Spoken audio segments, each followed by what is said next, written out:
all this money on the floor. We been balling off the course, we be really making plays. She don't really want no beef if she can't say it to my face. Girl, that man was never mine, I just was going through a phase. So please control your hoe before I put it in her place.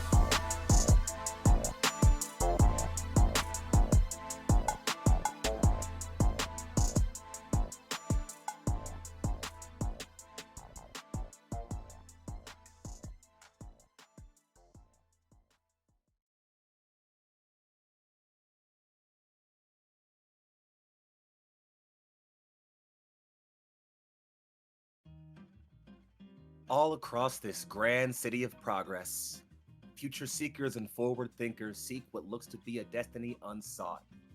And infinite possibilities exist amongst this beautiful place we call New Jump City, and these four will be the one to shape what it looks like, oh so intimately. Welcome, ladies just and all those in between beyond that binary of the internet, back to Neonlight's Roleplay. And more specifically, I welcome you all back to Jump City Sirens, our masked odyssey. I'm Foxy, the editor of this lovely issue of comics, and your host for the duration of stream, and I have with me a lovely table of intrepid heroes, forward-seeking rebels, and glorious youth who have a problem with authority. And I'll tell you all about them and their escapades and incredible abilities, but instead, I think I'll let them do that themselves. So, in the order that I call you out, friends, please tell me who you are, who you're playing, and where you can be found on the internet, and your playbook too while you're at it. Let's start with the one and only Corndog, McGraw. Me, Corndog. Hey, everybody. I'm playing Cleo of the Nova playbook, and I'm here to tell adults that they're fucking stupid. You have been doing a lot of that, and hopefully well, the adults are being fucking stupid. So. Great at it. It's true. Someone's got to tell them. They're not telling each other, so. And I'm glad we have you here to do it, Cleo. Sliding Thank right you. on along, of course, we have next the incredible and incomparable Meg Mysteria. Hey, I'm Maggie _ Meg Mysteria, and I'm playing Mel and / Melina Dracos, our resident beacon, who's a Medusa. Thanks. Thanks. Glad to have you back on board with us, Mel. Looking forward to what you bring to the table tonight. Sliding on over next, if we have come this far, because we stand on the shoulders of internet giants, and I'm, of course, talking to one right now. It's Ollie P. Senpai. Yo, I was so expecting you to say Emily. That's wild. Okay, hello. It's me, Ali Peach Senpai. Pronouncing all the... whatever that word, syllables. That's it. Yep. I used to smoke a lot of weed.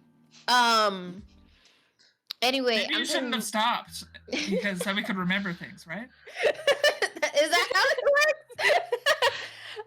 State-dependent memories a bitch, baby. I'm playing Morphine / Aurelia out of the Outsider playbook. Outside of this world and inside of your head. Glad to have you on board, Morphine. And last, but certainly very, very far from least, it is, of course, the one and only Egg Shan. Hi, I'm Emily or Egg Chan, and I get to play number 5, Soldier Playbook. Rawr. We love our little dragon soldier. And of course, if you haven't figured out who I am somehow by now, I'm Foxy. I use he, they pronouns. I play everyone that's not these 4 people, which is hard to do because they're very good at their jobs. And I'll tell you how good they are right now as we settle ourselves into a bit of a scene. So, yesterday was a bit of a hellish one for you guys, huh? Bit of a giant-sized day, you might say. So, as our heroes fought off the intrepid Tide Beast, a rampaging monster from the seas around New Jump City, diverting its rampage back towards the city and towards the coast and exhausting it before it could cause any more destruction, they parted for the day, leaving a scarred city to put itself back together as best as it can. Thankfully, when your city is full of heroes and full of villains, it's also full of danger. So the people, though they are damaged and scarred and there is repair to be done, they'll heal from this. This is just another thing that happens. Nonetheless, you all split, some of you having some interesting encounters I'm sure we'll talk about in just a little bit. And you find yourselves, well, let's say, back in your own home comfortably in your beds, or, I don't know, wherever you might be in your homes. In fact, I don't think why don't you guys tell me that? So, given that this is a world that exists with modern technology, we'll assume you're all comfortable somewhere in a homestead and capable of accessing a device of some kind to communicate with each other, because that's how we work. So, as you have this conversation virtually, of course, why don't you also describe where you're at, what you're doing in your homestead, how you're feeling in the aftermath of your fight, and, well, we'll take things from there. My dearest darlings, as I am so very fond to say, the scene is yours.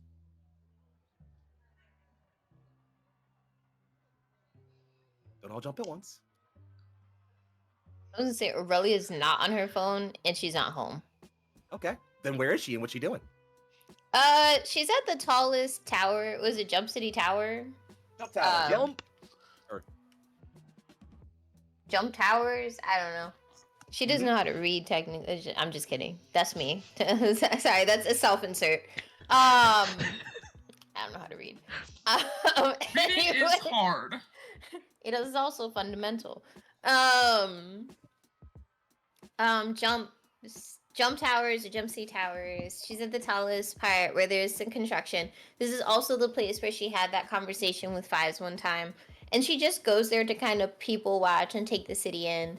I think she begrudgingly takes her cell phone, but she's definitely not on it. fair enough. Are you at least like reading the messages, or are you just like not even bothering with it at all? It's there. I think if people blow up her phone enough, she might pay attention to it for a second, but it has to, like, do you ever have to call somebody to be like, hey, look at what I sent you? I don't talk to those people. Okay. So, well, you wouldn't talk to Aurelia then. No, that's fair.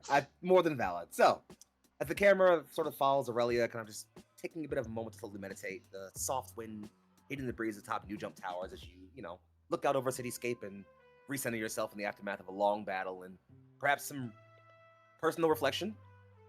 Where does that leave the rest of you? I think Mel is probably the one that messages everybody and asks how they're doing, because everyone kind of separated and went their own way. Asks if they made it home safe, and asks if they made it home safe and if they're okay. As far as where she's at, sorry. You would just get a picture back from Cleo of her having a pleasant little bong hit inside of her secret oasis cabin in the backyard of her parents' house. Her shed. Her shed. It's a cabin. There's a bed in there. There's running water in process. Almost a cabin. Cleo sat comfortably in her little private estate, resting and recovering while she flips through, I believe it was, I'm sorry, what did you mention you were doing again? What was Right, that? you're bong hitting. You're bong hitting. I forgot. I was I was like, gonna say, how did you I forget? was like flipping through channels on your. Nope, never mind. That's not what you're doing right now. So, how do you okay, so I guess the group chat populates with Mel asking how everybody's doing, and then with a picture of Cleo mid-rip.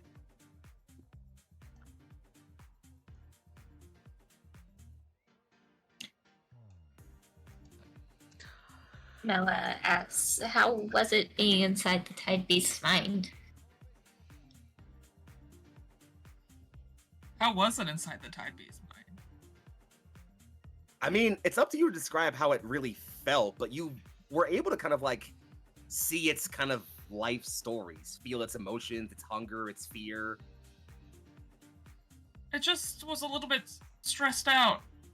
And also, probably humans' fault. So, we're polluting an ocean and not taking care of it, and because of that, beasts get angry and can't stay in their own habitat, so they're gonna get pissed. But also, it was kind of cool being that big. I've never been that big before. Felt nice. I wouldn't recommend anyone actively engage. Just let this guy vibe. Just let the Tide Beast vibe. You let them vibe, they'll let you vibe.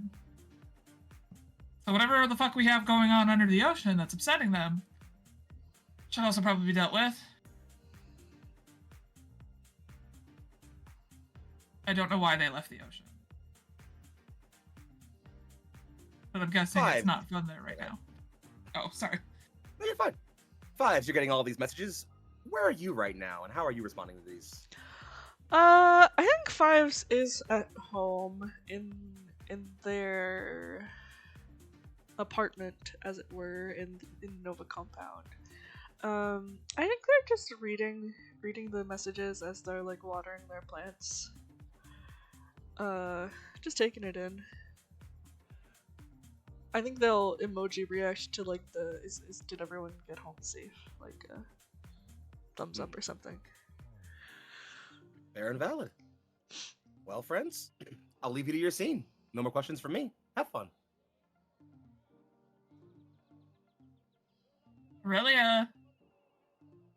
Aurelia, your phone is U going off a lot, by the way. R-E-L At the L, she'll check. A. Yes. Okay, checking in. Are you okay? Fine. Ew. Just fine? Good? Question mark? Okay. Fine sounds angry. Does fine sound angry to anyone else? Aurelia asks, is fine angry? Wait, fine equals angry? Question mark? I think like with context clues and stuff, it can come off as angry or sometimes passive aggressive. It's kind of like when people send K period.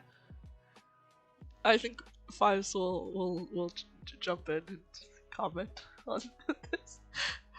I think we have to remember this is Aurelia speaking, not a regular person. That's why I like needed like triple clarification.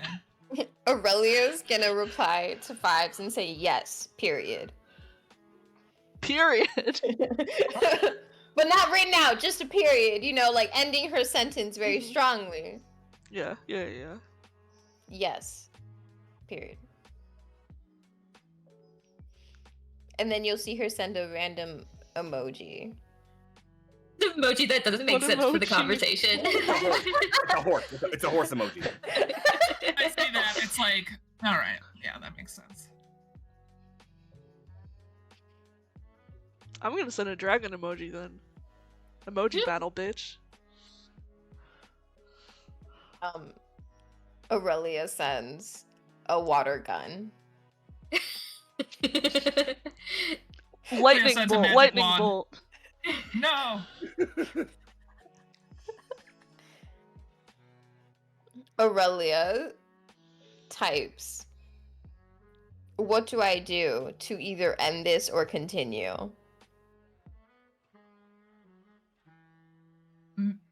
Mel, did you make it home okay?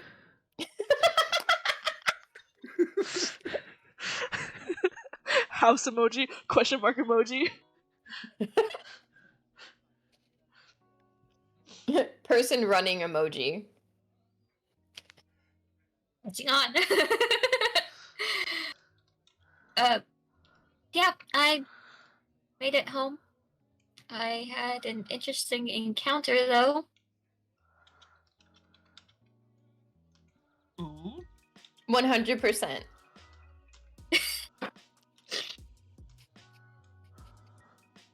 I ran into Jet. Or more like he ran into me, I don't know.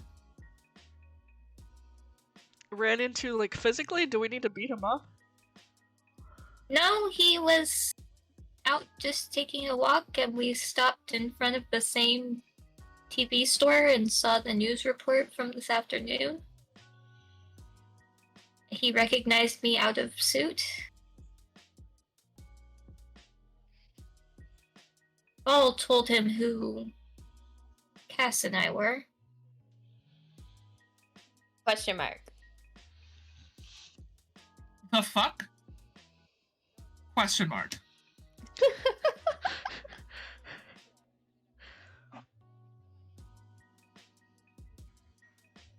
have to meet at Vol? I don't think we could, but do we have to? No. Aurelia sends a thumbs down equals ball.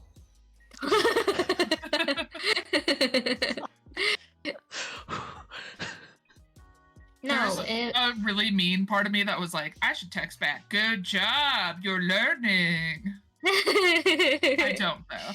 But I am proud of you. You should have. No, we don't need to beat him up. Not for this, anyway. For something else? I think Aurelia's gonna text like in a full sentence for the first time. I think it would be beneficial if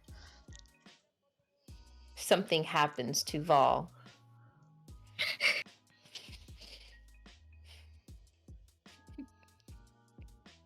Something like knife emoji, blood emoji, question mark emoji? Aurelia sends back a question mark.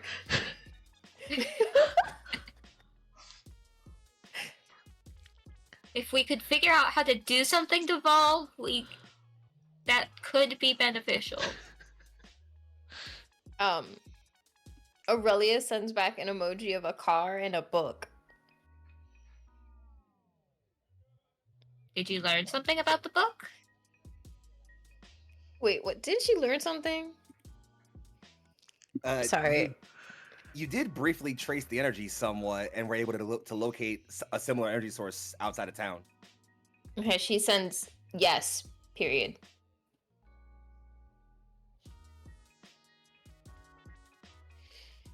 Road trip? Question mark, question mark, question mark? Yes, Can anyone period. drive?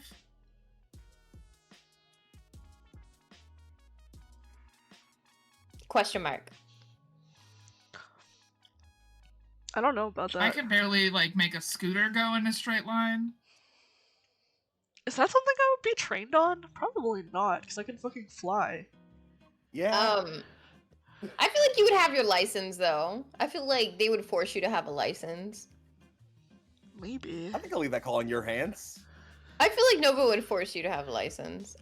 Me personally. I could see that. I could see that. I think Mel also knows. I think yeah, Drew would teach her how to drive. I can see that. Yeah, I think it's reasonable. Aurelia's gonna text, I hate this contraption. Can we find each other? I was going to suggest if you guys wanted to come over here, you could maybe talk to my mom and my grandpa. Grandpa might know something about the magic hero. And Cleo, I think you wanted to talk to my mom. It seemed like it.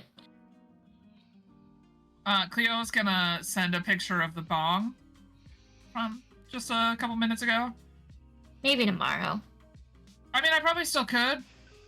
I just don't. I probably still could. I probably could. I could do it. I could talk to her. Yep. Again, probably tomorrow. I think during this time, Aurelia's going to travel as quickly as possible to Cleo's shed. Because she actually hates the phone. Despises it completely. In some ways, Aurelia is so boomer coded, and I love it. They didn't need phones when she grew up. They just shared. Back in my day, we talked face to face. She types like this. No, I'm kidding. I'm kidding. I'm so kidding. That's not true. That's not true. That's not true. She doesn't know how to save a PDF. My boss types like this. Oh man. I caught him. He was like, So funny. I'm sorry.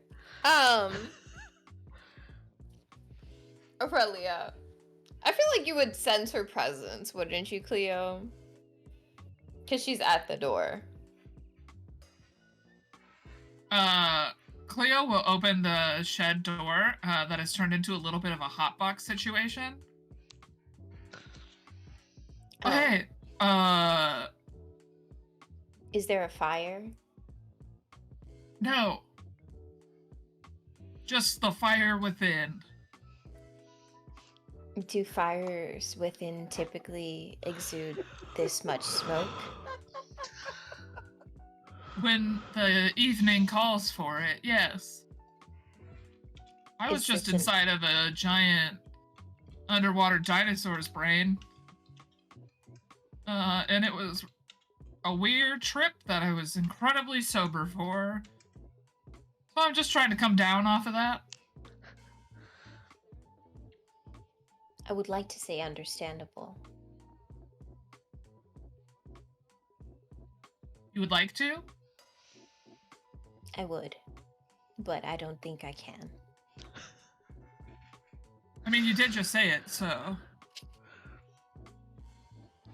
To say something and be something are different.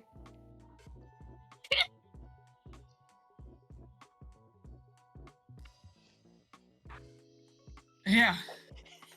Okay. Do you want to come in? That is acceptable. Okay, I've got snacks. I require no sustenance. Yeah, but like nerds gummy clusters aren't sustenance, they're just a vibe that tastes good and feel good in your mouth.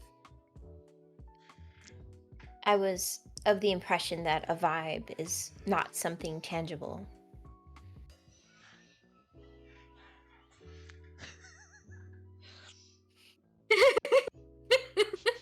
There are some vibes that are very tangible, and that's why we use them. Y'all were having a really important conversation about plot relevant things, and now we're here. I think this I is just wanted very. to point that out. I think this is very plot relevant. Uh-huh. Cleo? Totally. Aurelia? You Vibes? guys, You good? Aurelia's back at my place. Smells like weed. You'll see Aurelia take a gummy cluster and like study it very briefly. And then look to Cleo and say, I have found information. Inside the cluster? No. Me scrying my orb, but it's a gummy cluster. That'd be sick as fuck. Look at all these little universes. It's like the Whoville shit. I hate Y'all all of ever it. Every nerd ponder is a nerd kingdom. Y'all ever ponder the nerd? You all ever pondered the clus? Not the clus. Live by No. the clus, die by the clus. Absolutely The clus not. right now. I'm Nope. out of my Nope. clus. Nope. I'm cutting it off there, actually. That's where we're stopping it. Absolutely not. But This is Aurelia, going to be plot relevant. it's so plot relevant. Just give me a minute. I'll get there. Oh. No, I have not found. Wait, what the fuck was I gonna say? The news is not from this small piece of sustenance. Or vibe, as you called it prior. More vibe than sustenance. Yes. Okay, so you have news? Yes. I was doing a bit of searching. And I was trying to trace the energy that came from that book. And I found a source. It Book that you is put in your body? the book that I put in my body. You did do that. Yeah, and I'm sorry. I'm screaming out of character. Aurelia wouldn't react like that. That's totally me. Very serious, like, and almost monotone. Yes, that Okay. book. I was able to find trace amounts of energy a bit of distance from here.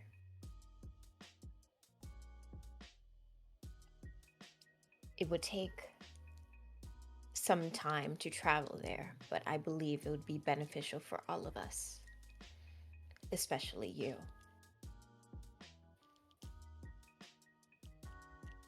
Cleo's gonna hit and send from the video that she was taking because she knew she was too high to be able to write any of this down.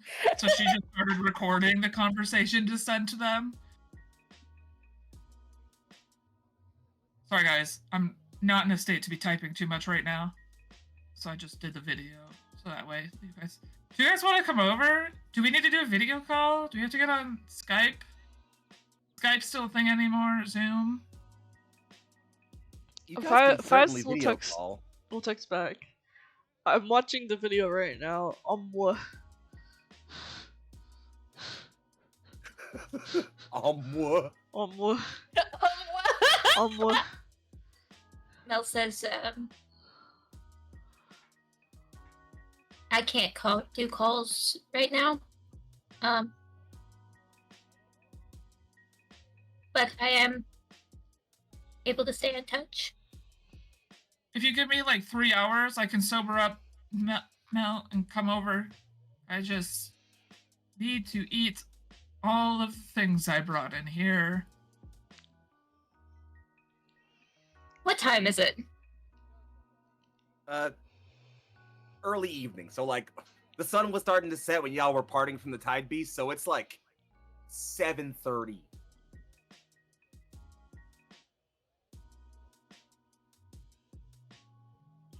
Or we could do tomorrow. Let's just plan to meet tomorrow. Okay, but never mind. Not do we need to figure out? So we need to figure out a way to get to the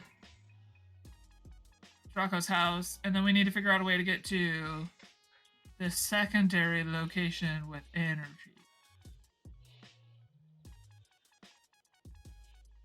Are you saying this out loud or you're just texting it? No, I'm saying it out loud and texting it. Or Yes. probably not texting it. I'm probably just repeatedly sending voice notes at this point. I like that. I like that. So you could hear in the voice note, you'll probably hear Aurelia quickly saying yes. If Okay. I have to, I can meet you guys and just escort you back to the house. Or if you don't want to walk it, I can just have Marta bring the car. We Who can bring the car? carpool. I'm sorry. I didn't. Well, who bring the car? You got yourself an Alfred? Marta, yeah. Let's fucking go. These people got money. This was established. That's totally me. I'm sorry. That's totally me. Not Aurelia again. Yeah. It's totally me. Aurelia is like, there are people who drive, and that is their only job. And there are. Well, Marta kind of does a lot of things, actually. Marta is an Alfred. Hell yes. So the smart one behind the operation? Marta sounds like who we should be talking to.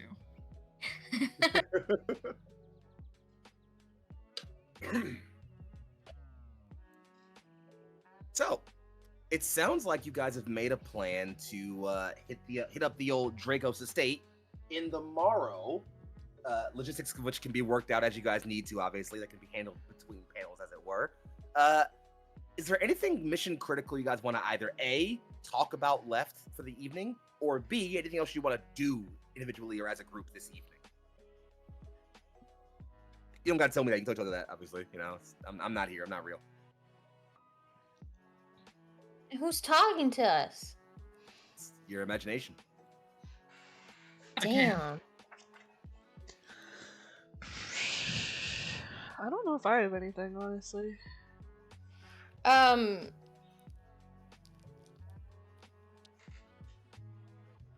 think, like, Aurelia probably wouldn't do this, but I think it's important that we talk about Jet a little more, to be honest. I wasn't gonna say anything about it, Me but too.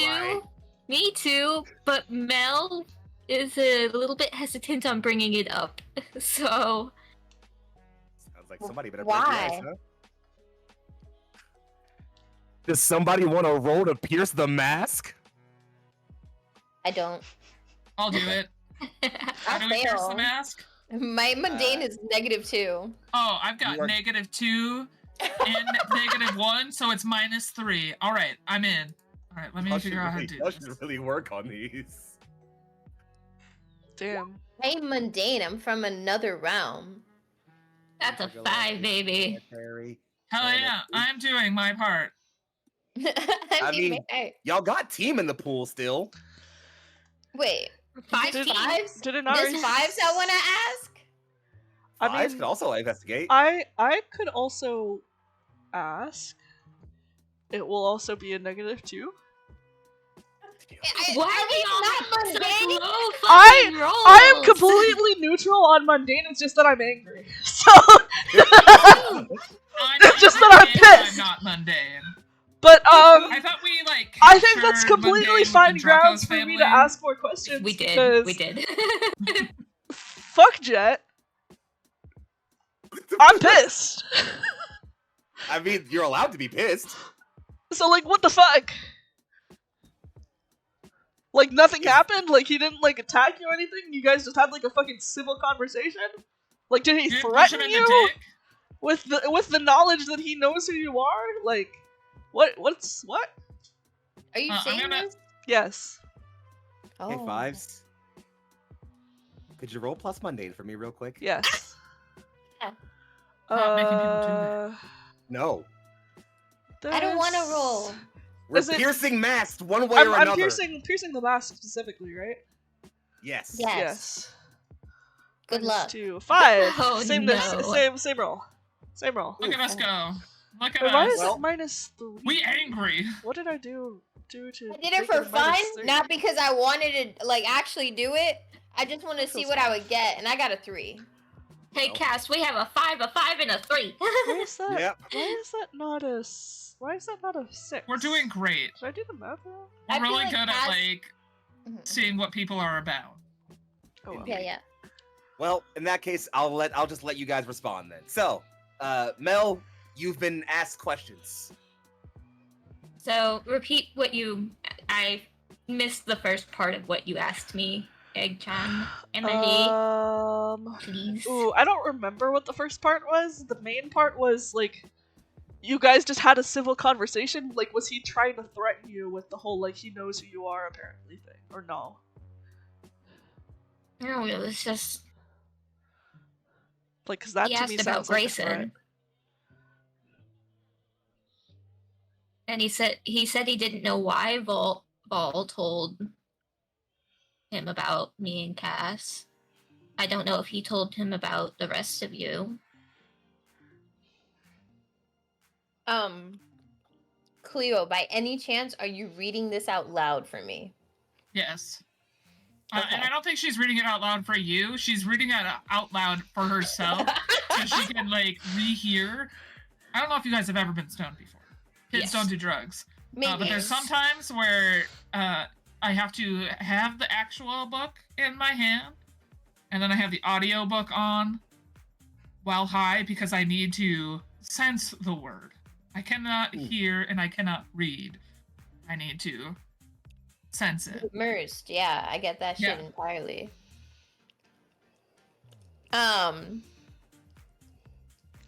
So Aurelia is gonna take it that you're completely reading it for her and not for yourself, because she has no understanding of being high. Just give it a minute. And Aurelia will respond, "Is it not curious that Jack mentioned Grayson?" I think it's more than curious. We gotta, does anyone know what Jet's relationship could be with Grayson? Are they friends? Are they family? Did they grow up on the same street? Is Grayson Stoop Kid? Is Jet Stoop Kid? Jet is Grayson's uncle.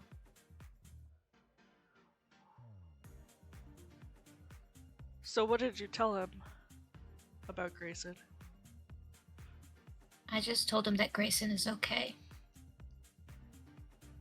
Cleo's gonna go over to her rolled up conspiracy board and pull it down and just start adding more notes to things. Because in her brain, like if Nova knows that Grayson has a relation to someone in what they consider like the bad guys group, is Grayson a hostage? Question mark? And she's just like writing all of this stuff in front of Aurelia as different like thought peaks start to happen, and she starts grabbing string. So Aurelia gets to see her in her full like thought mania of like trying to connect dots. I think Aurelia will take a second to try to be more human, and she will reach out to you and just like touch your head like this. Not like caressing, not like patting, just a singular. Can you scratch my scalp while you're there? And Cleo's gonna just keep going.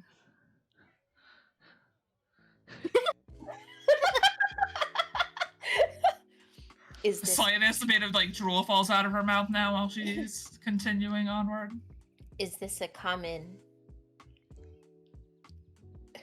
What is the word? Occurrence? Need? Is this a common interaction for humans? No. The only person that's really scratched my head before was my mom. To help me fall asleep at night.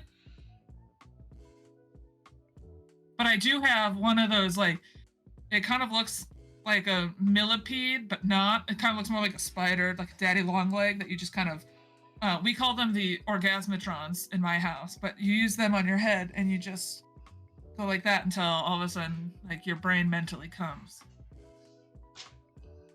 I feel as Yeah. if you used a lot of words, many words that I am unfamiliar with, Cleo.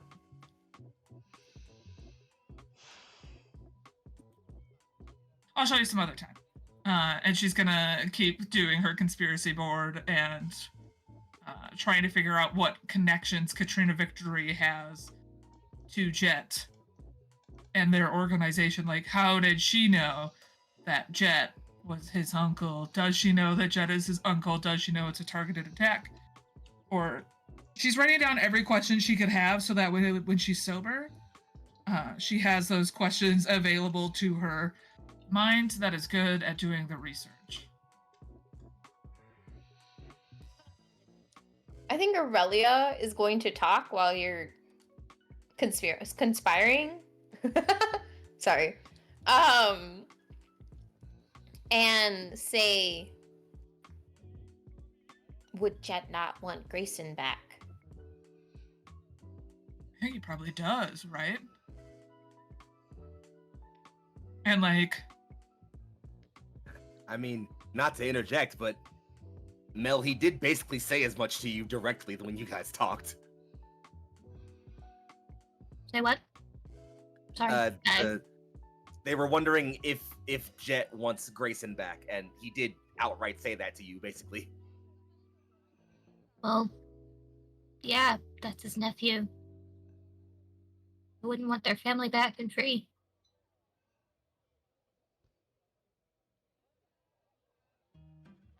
Jet started working with,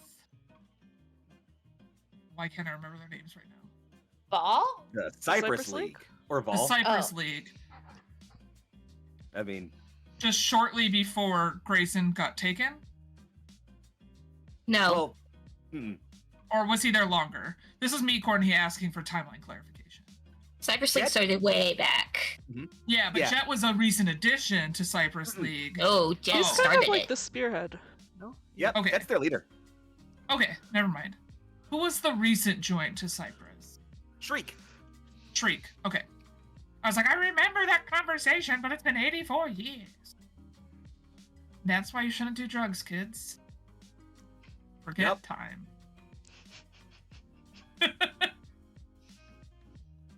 Oh no. We're good examples. Oh yeah.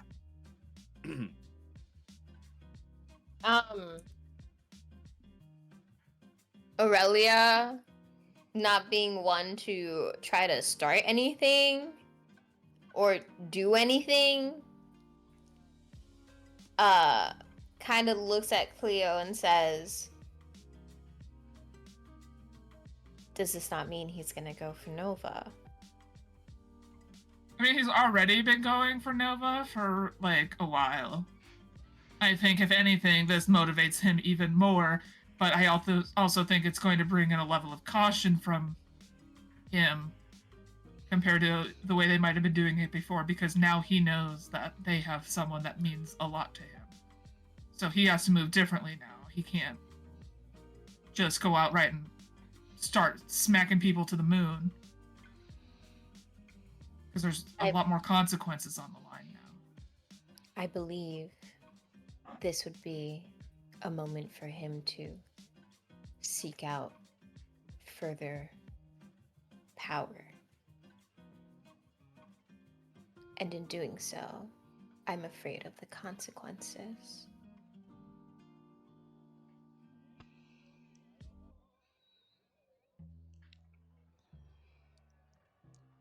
Did tell him that. Are you sending voice memos still? Oh yeah. I That's did the only tell way him Cleo knows. that he shouldn't go making deals with Vol.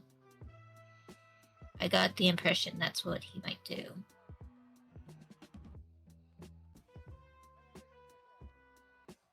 If he's gotten information from Vol once, it means he's probably already worked with him before. And now he's likely desperate. Are we to involve ourselves with Nova here?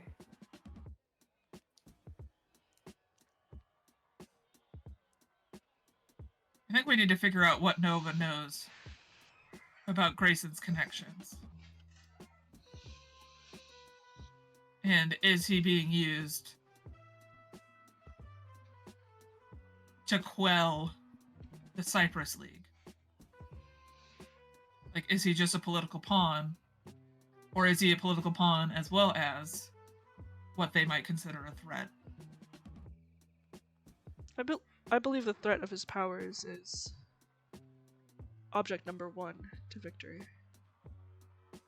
I don't know whether they're aware of Grayson's familial connection.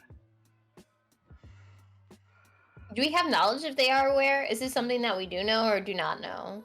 I don't think we know. GM. Okay. Bless you. Sorry. Bless you. Bless Yeah, you. you're Don't good, die. You're I'm good. dying. I'm Don't dying. die. Don't die. Funny, Did you say Did you that? breathe wrong? Did the I was about to spit come over hit to you. you? I was like, because I know you when you went to go see Grayson the first time. Did Victory mention knowing about Jet? Try to decide if you know that or not. I don't think she did. I don't remember being mentioned. Like, Mel and Aurelia know, but I don't remember Victory knowing. And I don't believe Mel or Aurelia told her, or would have told her. So then at current, you guys have no idea what Victory knows about Grayson or Jet or their connection or anything like that. It's possible they may have surveilled your conversations with Grayson, and that could have given some clue. Oh, they 100% surveilled any conversation with Grayson. Yeah, it just depends on what you talked about. Perhaps. And I think, like, out of character, I feel like Grayson totally asked about his uncle. That's true. Yeah, I'm pretty sure you guys can- talked about, like... We because you did guys talk had that about his conversation uncle. about, We like, talked about but, like, he's a Davis. bad guy, or, like, We he did. could be a good guy in the future, maybe. your. We did stuff? talk Yeah. about that. Yeah. So yeah, Victory does know at this point Uh-oh. then. So I mean, I wasn't gonna say it, but like, yeah. Victory does know about their connection. Grayson asked about him when I visited.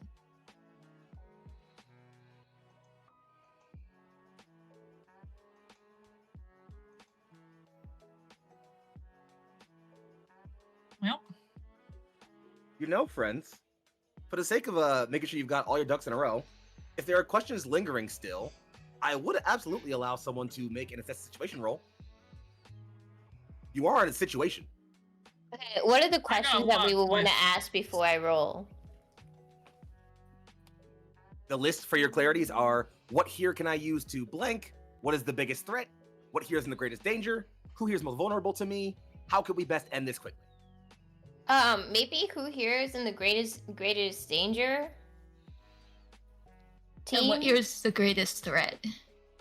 Oh, can I ask two? I'm asked two. I think you can Uh, ask 3 if- if you depends- get it depends a on super how- success. Depends on how well you roll. Mm-hmm. Yeah. Well, I got a 10. Hell yeah. Plus, you get to ask Ask two. two. Yeah. You get to ask 2 questions from the list. Two? Yeah, so the two that they wanted. Remind me those again. What is in the Who greatest here is in the danger greatest and danger? What is the greatest threat? Biggest Was that what threat? it was?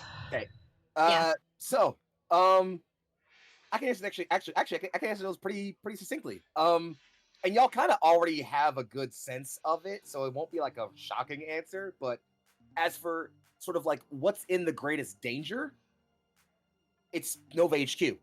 I mean, Mel, you got the sense that Jet didn't know exactly where Grayson was, but you wager it's only a matter of time until he does. I mean, after all, if Vol could tell him preemptively who you were, and possibly all of you, what else could he tell him? So it's only Yeah, a matter I feel of time like it's until a Grayson. safe assumption that Vol has told them exactly Mm-hmm. who we all are because he was straight up in this room. Mm-hmm. He knows where I live.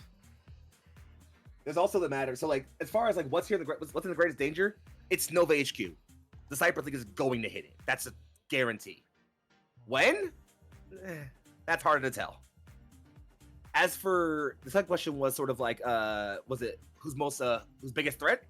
Yep. Was that one? Yes.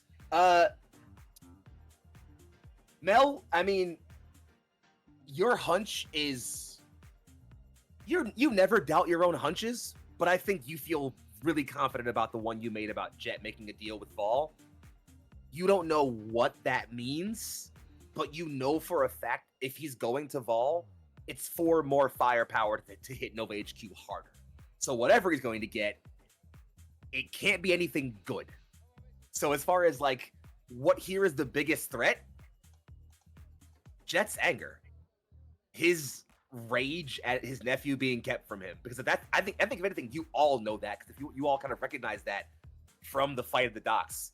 Jet is a proficient fighter. He is very, very dedicated, and he has a fucking temper. He's emotionally stupid too. I mean, you know, a little bit of that. I'm sorry. That was a read. So, yeah, I think that seems to be your answer. Is that Nova HQ is under imminent threat from the Cypress League, and you don't know how big or dangerous that threat could be because Jet's anger doesn't seem to have a limit. So there's really, you're not sure how far he'll go.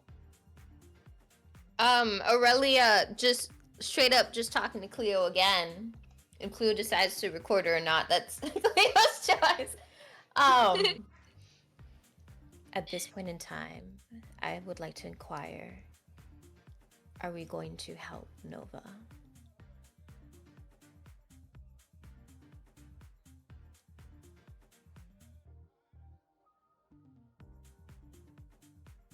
I don't think it's a matter of helping Nova. I think it's a matter of helping Grayson. I will what do is what it best? takes to help Grayson.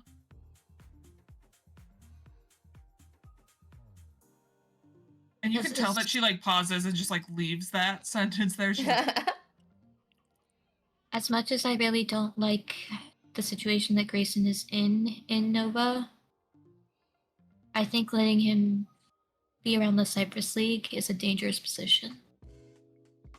I don't want to take him away from his family. I really don't. But I think it is dangerous.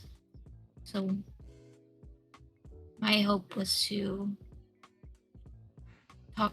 try to talk to Jet and maybe try to rehabilitate, reform him. Aurelia, still just talking to Cleo, like nobody else is listening, but also Cleo reading out what everybody's saying. She goes, if Nova is not the best option, what would be a better one? And then she follows with, I got distracted. That was me. On me, sorry, I got distracted. And then she follows with, is it not worth protecting Nova? Not for Grayson, but for the many people who work there.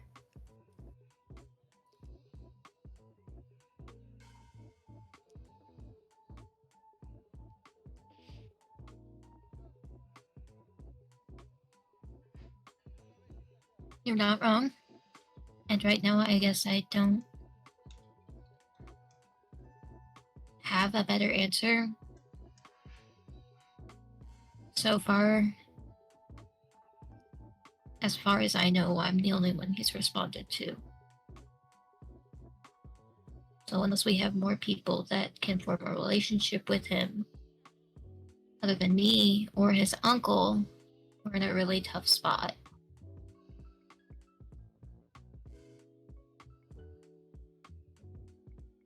Do we want to maybe see Grayson in the morning and then go to the Draco's house after? Dracos? Dracos? Dracos. Dracos. Sorry, that was me, Courtney. I was looking at the spelling and I was like...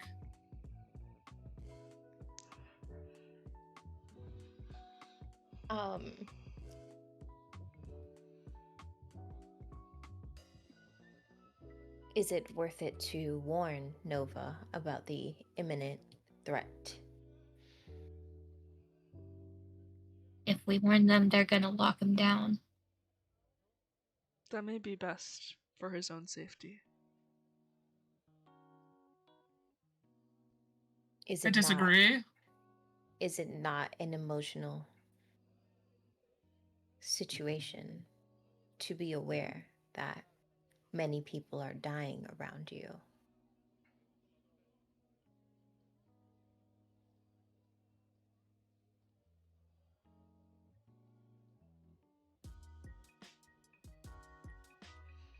I don't think we can...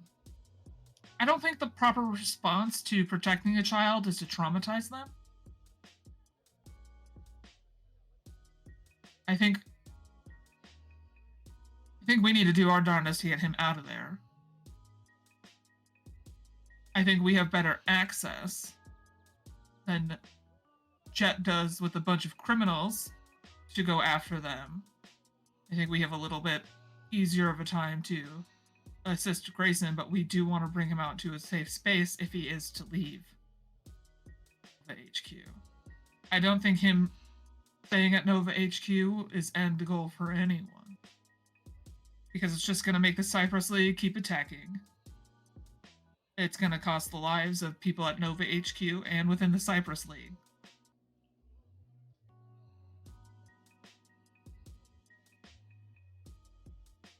And it will cost more lives if Grayson is not given the tools to control his powers. And you think Nova is actually doing that? I know that Nova was able to do that for me. I know that that is their prime mission in holding him, because they are concerned about the risk that he poses.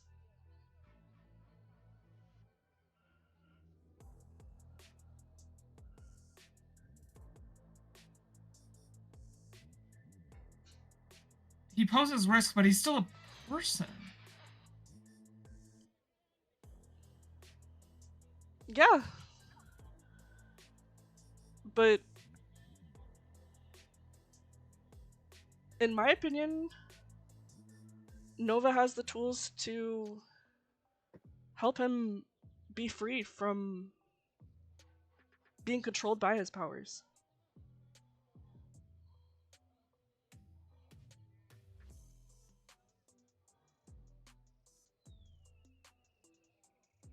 that freedom in exchange for what? Even a month at Nova's? At Nova's compound?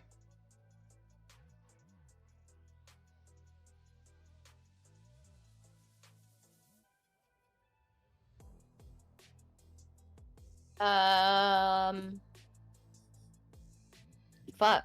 I'm trying to stay true to Aurelia, not giving a fuck, but Ollie wants to say something so badly. Listen, it's up to you, fam. But if you think you got something to say, you might as well get it out there. Okay. Is there not a way that Nova can arrange a safe location that is not in HQ? Where Grayson can be under a watchful eye at a safe distance and still maintain social contact.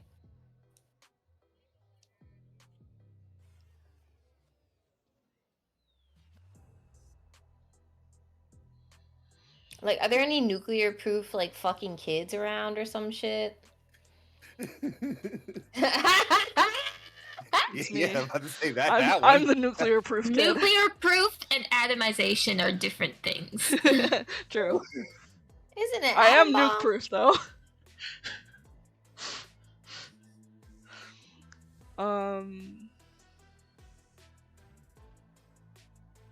If we believe that Vol has the ability to reveal Grayson's location, I don't know that any of us have a power that is beyond his sight. Unfortunately.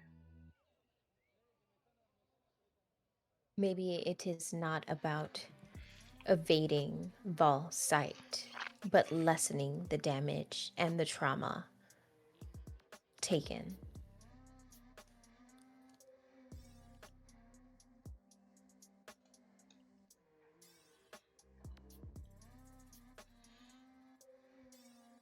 Friends, I want to jump in here real quick. If y'all don't mind. I know these have been going very poorly tonight, but I feel like in these moments of tension, I really want to dig in here. So I'm gonna say, if anybody's feeling like they really want to get in somebody else's head, call out that person, and you should roll Pierce the Mask. Don't be afraid of your low rolls. I believe in you. Okay. I could try, but it's gonna fail. You gotta believe in Who are you yourself. piercing on? I got a 3. It was Well- gonna be on Mel. Well, Oh, that's not what I was expecting. I wasn't either. anybody else? I was actually gonna ask if I can try to provoke potentially. Oh, this is fun. Who? Cleo. Oh. Sorry. Oh. Sorry.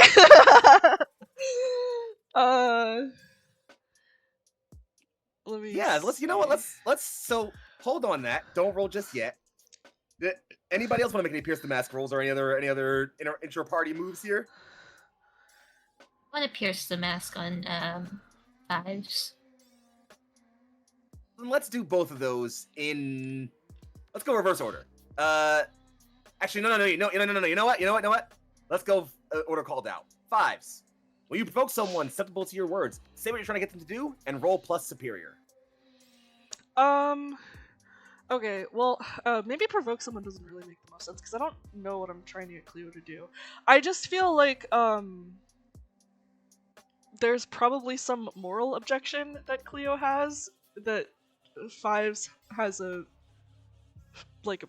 objection to in terms of like, okay, well, but is that like actually practical? Well, then you could say what you're trying to do is trying to get her to state what her problem with the situation is, or to be forward about her issues. Yeah, which would be more Pierce the Mask, yes. I could say you still could provoke her to be more open if you feel like. I think Pierce the Mask is more of like, I want to really get in your head and know like what you're really thinking and what you're really, like what you're not saying. But I can see if you're like, hey, I want you to speak your mind. I think it's more Pierce the Mask then, because. All right then, let's Pierce the Mask. Yeah. Good luck. Please roll plus mundane. Good luck. Bada bing. I dare you. It should be -2 because I'm angry.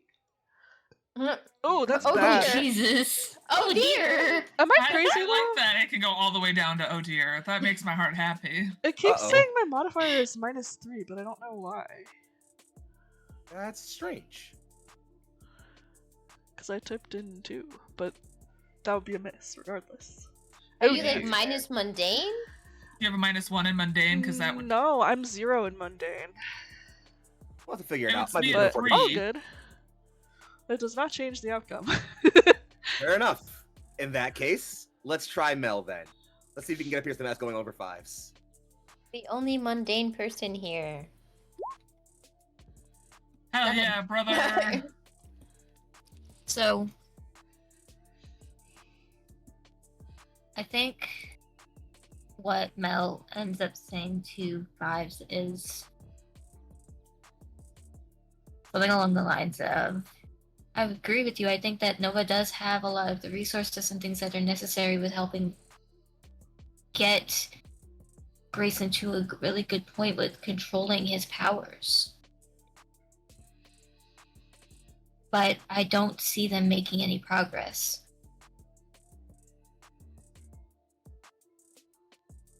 So how do we help them get that to a point that they are? Mm-hmm. I had to go in and tell them how his powers were manifesting. They couldn't figure it out with all of the equipment and scans and testing they were doing, and they were just making him more agitated and afraid. So, like I said, I agree with you. I think that there's a lot of tools and resources that they have that could really help him. But I think they need help to do that. And isn't that the point of the agreement that we made, where we're visiting and sharing our insights in interacting with Grayson? Yes, but what if it's not enough? Well, I think progress takes time.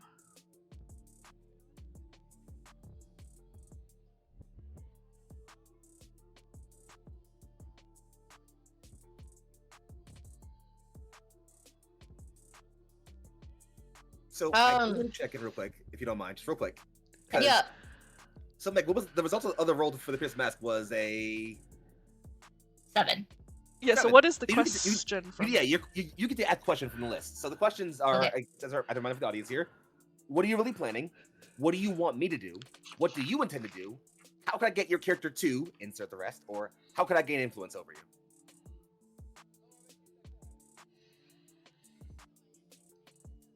What do you want me to do?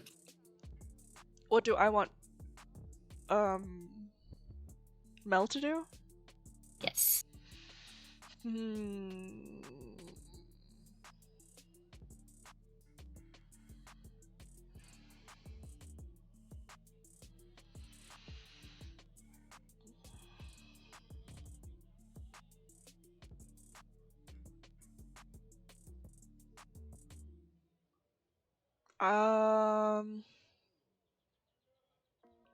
I would like Mel to agree with Fives that we need to warn Nova about this, I think that's probably the outcome that Fives is looking for. I mean, I would say, let's convince Jet to, like, chill the fuck out and, like, not attack the HQ, but I don't think that's realistic. Like,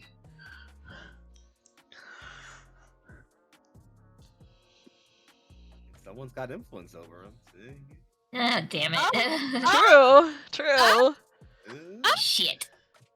It's fucking true, isn't it? It's true. So. Cause like if y'all don't figure out a plan, I feel like Cleo and Aurelia might just break him out. Oh, really? I'm surprised because what Aurelia said I thought was quite in favor of warning Nova so that they could move him to a safer place, so that he would not be Ah. traumatized by people dying around him.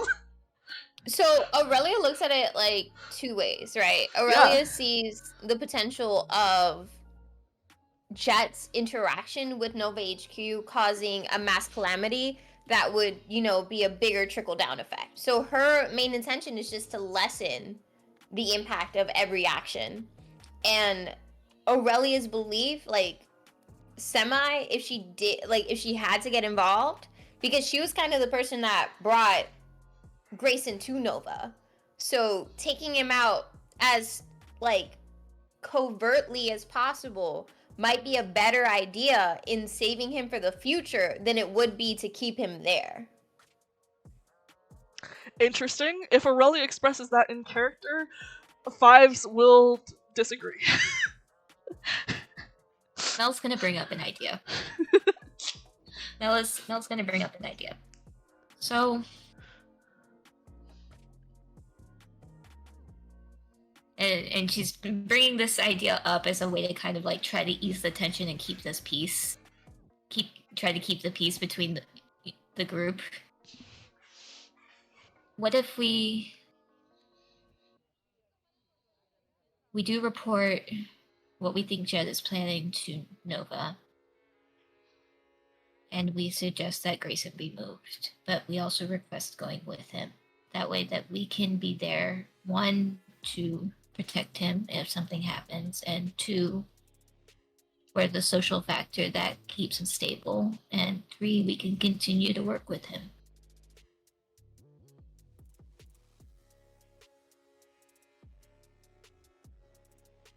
I think that makes sense. Just a matter of how long will we be there? If we don't know when Jet is planning to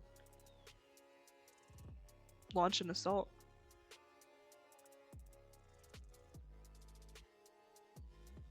We'll just have to see.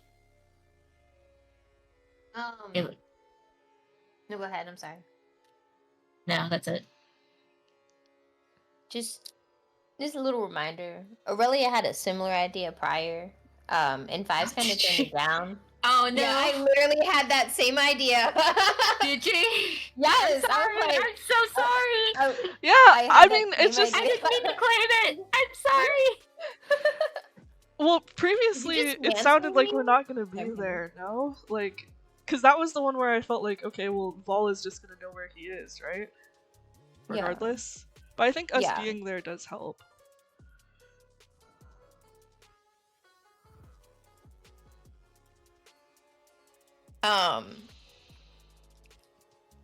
Aurelia's just gonna say, I find this agreeable. Did she say it really pettily? No. Okay.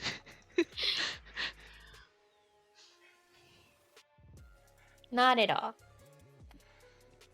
She's just trying to do what's best for getting her the fuck out of here and minimizing the impact.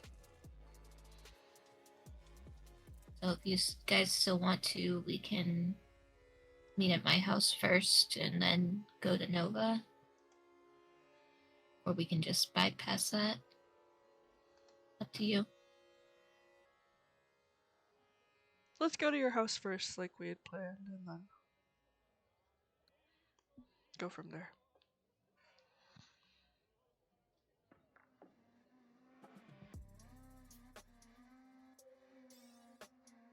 Aurelia's gonna look at Cleo.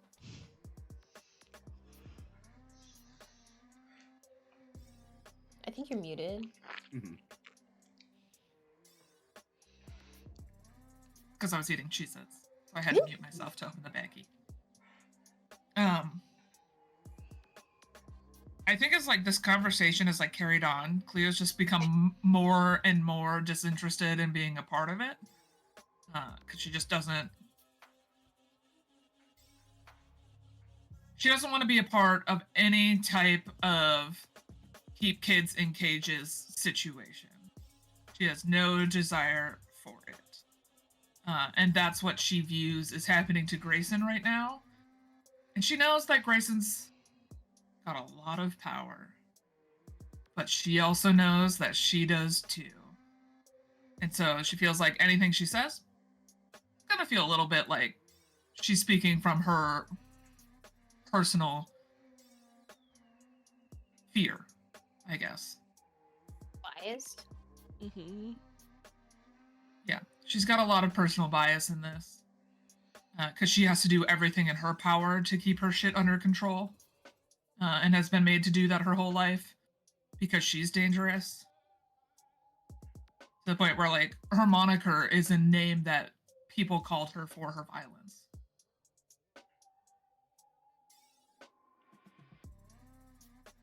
And she just feels real bad for Grayson. So everything that everyone says about Grayson and keeping him locked up and stuff like that, she internalized it. And so she's just been internalizing a lot of this conversation and getting more and more distant because of it. Like, still hitting the record and stuff for Aurelia. Thank you. My question is, like, was she more open to this idea of moving him to a different location that isn't as locked up and that does have free socialization for his betterment? Oh, she doesn't believe Nova will allow that at all. Okay. She's like, we're gonna go have a conversation that's gonna go nowhere. Okay. I think like, she does not trust Nova to make the right decision by Grayson. I think there's a part there that, like, Aurelia does relate to, because Aurelia also sees how, or also agrees that it could be difficult for Grayson to gain any freedom under them. So I definitely see, if you would express that, I think that would be something that Aurelia could find an avenue to agree with. And that's why, like, she was leaning in that one direction of, like, kind of breaking him out. Yeah. Because it's almost easier to beg for forgiveness than to ask for permission. Cleo's gonna get a message from Mel. Cleo's gonna get a message from Mel. If this conversation with Victory goes south, we're trying our way. Do I see that? I mean, does Aurelia see that? Only if you're looking at my phone. She wouldn't do that. She asks if she's in.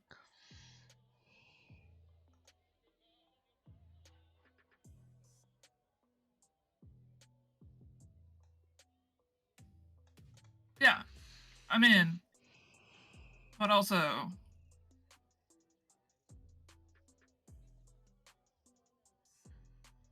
I'm scared of offering any of my services or time to Nova. So if we break him out, and then we're like, we promise we'll stay with him and everything will be great. Like, yeah, 5's turned out okay. But where are the rest of the numbers?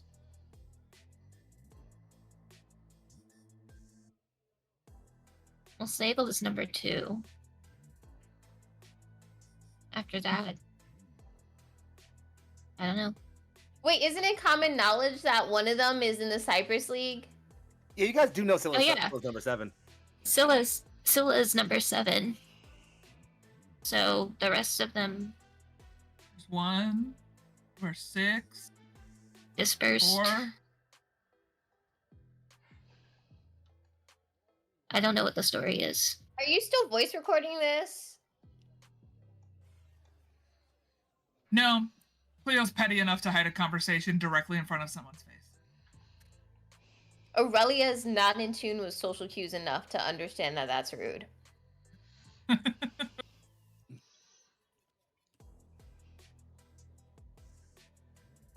Also, Cleo firmly believes the less I tell Aurelia, the less Aurelia can be questioned on. Fair. Because you go back to Nova HQ for your sleepies.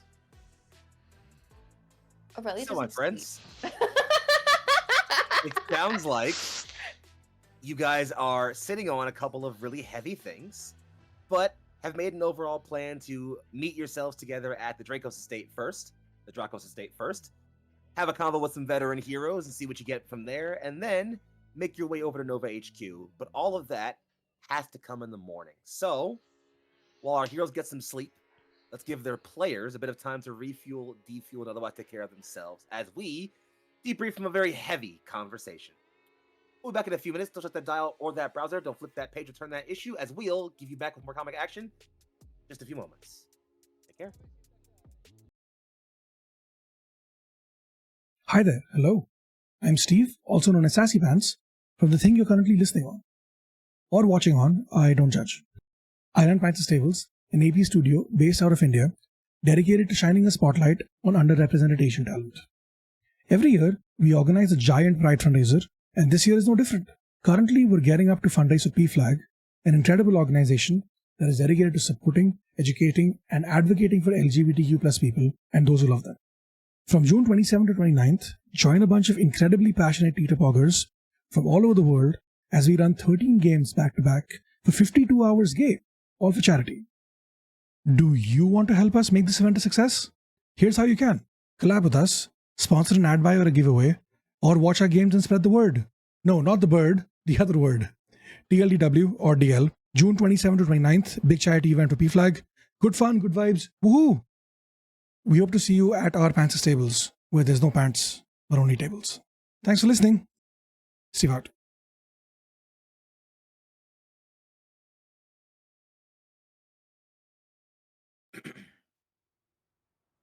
Uh-oh.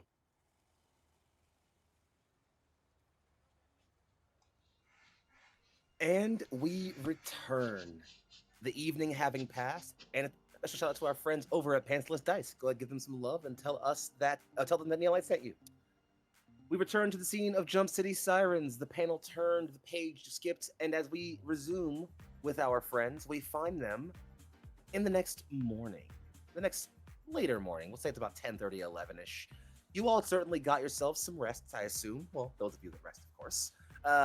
And remembering that you all had plans, have decided to regather and reassemble yourselves outside of the Dracos family estate.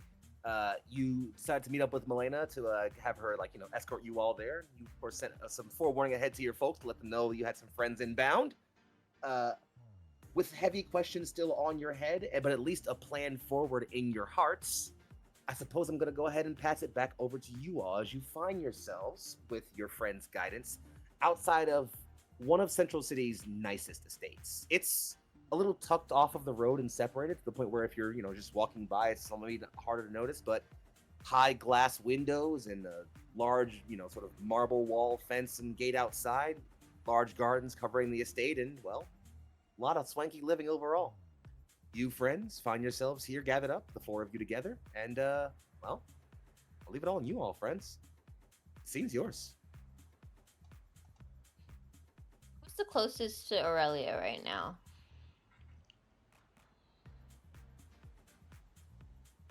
Probably. Okay, Like so nice. she's gonna turn to Fives and say, "Why have you brought me here?" She didn't know, she was just brought. It's good to participate. What have you forced me to participate in? I'm not entirely sure, but I think it should be informational about the thing that you were looking for with the car and the book and stuff. That is acceptable. Cleo walks into the frame. Holy shit, this place is huge. It is quite large. How many people live here again? I know it's the family estate, so family. GM, could I do I roll for something so I could use my energy detection shit to find out how many people are in the building at this one point in time? I don't think I'm gonna need to make you roll for that. You could just give me a number. How many people are in the building, Mel, so I could tell Cleo? As far as people that live here? No, like right now, how many people are there? Right now? Oh shit. Foxy, is there anybody else visiting? Other than sort of like core family members? Yeah. Let's say no right now. So there's. We'll say her dad's there hanging out too. So we'll say.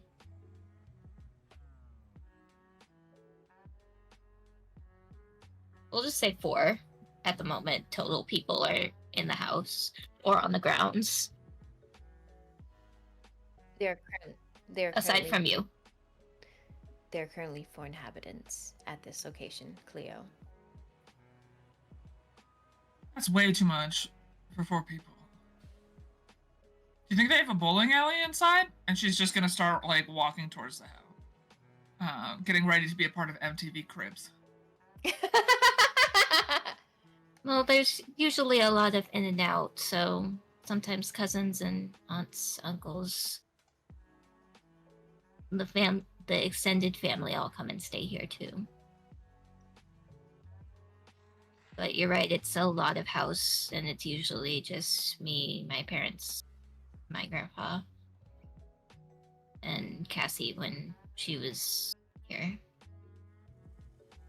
I think we get a shot of them starting to walk down that path that has all the stone statues, and we see a couple of people like carefully setting up Cass's statue. Shut up, get out of my notes. Shh. I'm in your brain. I'm in your brain. Had that written down. Why'd you do that? I was gonna do that. Why'd you do that? I'm kidding. It's fine. No, it's great. Yeah, no, it's exactly as you described. Excuse me, Cleo, as you're approaching the sort of like, the gates already kind of been open and clearly made available to you all. As you're kind of approaching like through a sort of like marbled walkway, there is kind of a collection of statues on the other side. Some of these you might even recognize from your book, notable heroes and other members of the Draco's family who have held kind of sway over the city over the years.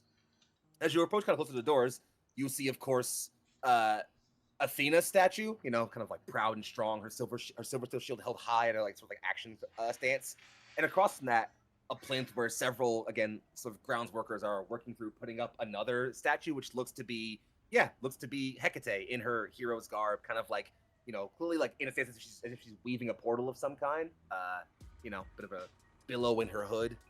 It's a really well-made statue.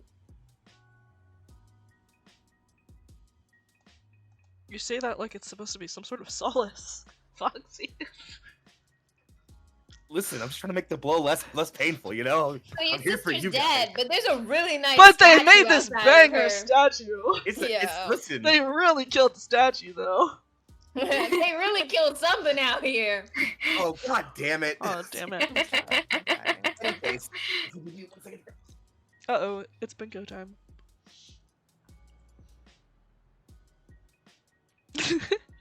I'm back. Sorry about that. Like nothing ever happened. Like nothing ever happened. Immediately, very fast. So, as you were all approaching towards this door, that the door is actually opened before you get there. And Meg, why don't you help me out a little bit here? Could you describe for me, Martha, your assistant? Marta? Martha. Marta, got it. Marta is an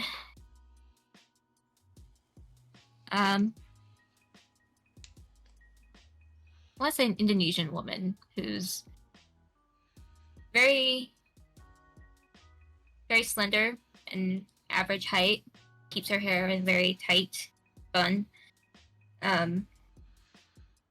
She usually wears a suit and wears low heels, keeps a tablet with her.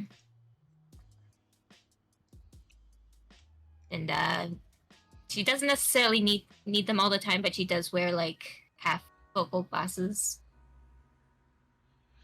Wears a set of jade earrings and a bangle.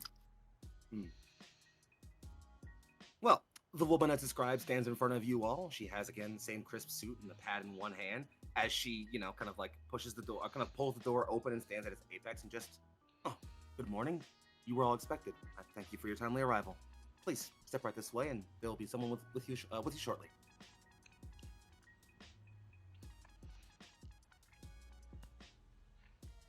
Fives will kind of like nod, like a small like bow and acknowledgement.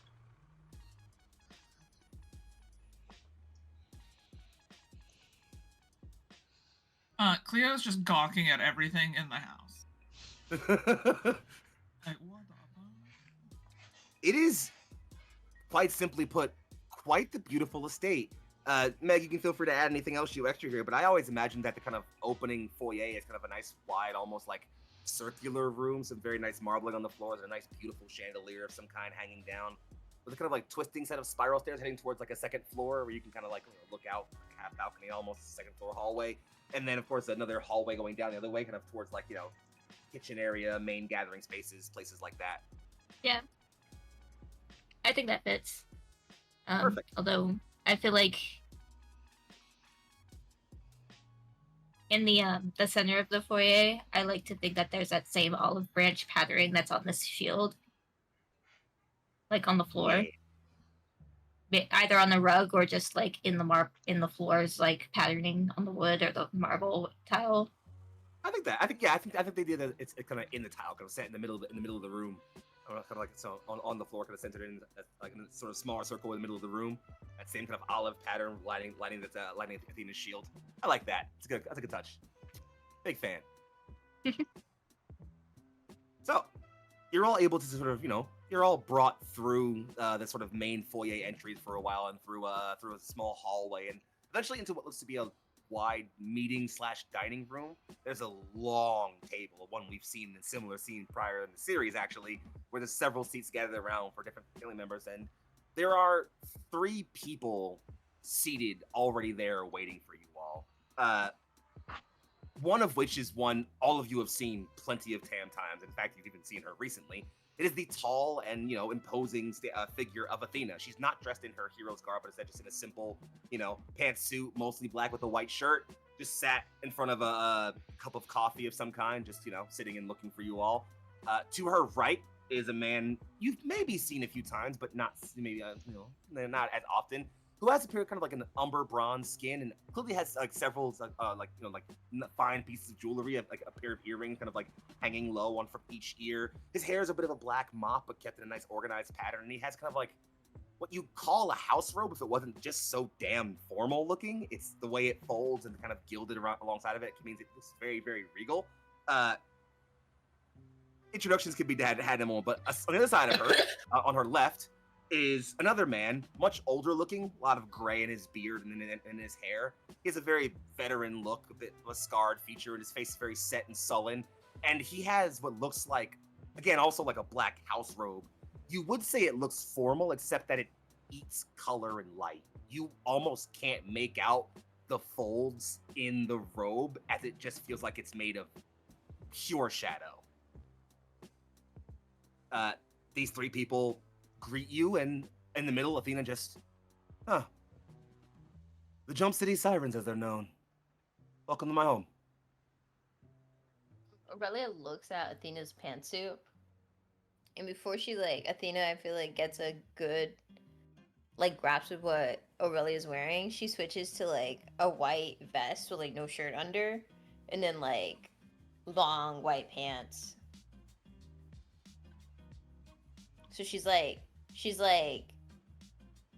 sexy, too sexy for the office, but office fit wearing that shit, you know?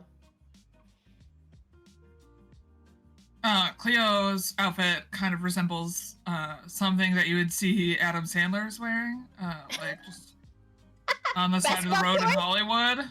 Basketball shorts with a long ass fucking t-shirt. Yep. She got to set her alarm and like ran out of bed in her pajamas. Valid. Boz, you have a physical description? What are you wearing today? I think you're muted. You're muted. I forgot. I think Fives is probably wearing like a typical like uniform, like Nova uniform, with their own like personal flares. Makes perfect sense. And then Mel, you want to give a physical description? Words are hard tonight. Blah. Mel is probably wearing one of her usual streetwear outfits, usually slightly baggy cargo pants,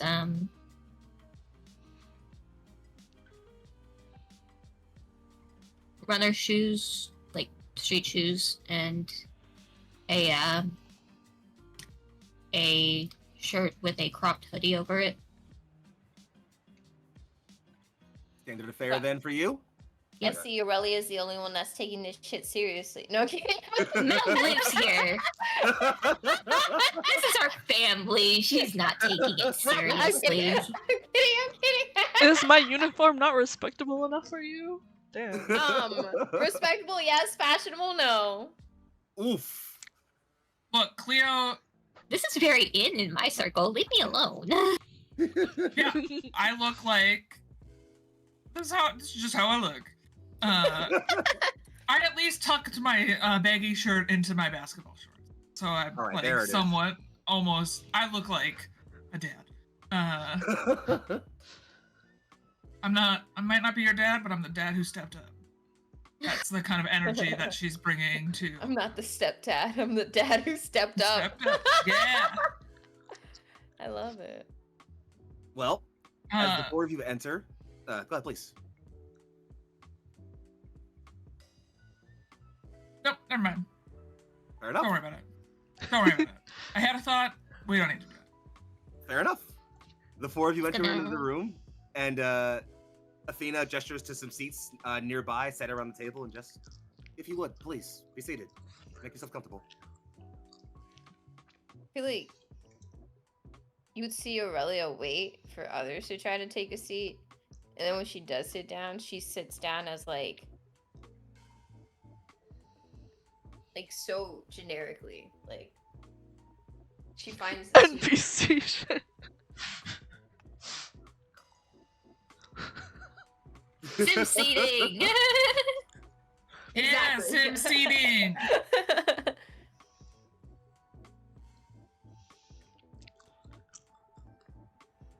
She just, I appreciate, though I haven't gotten to speak it previously, the work you did with my daughter before her passing.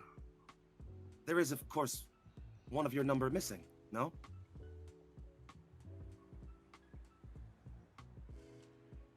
Yeah. Your daughter. No, yeah. I didn't say that.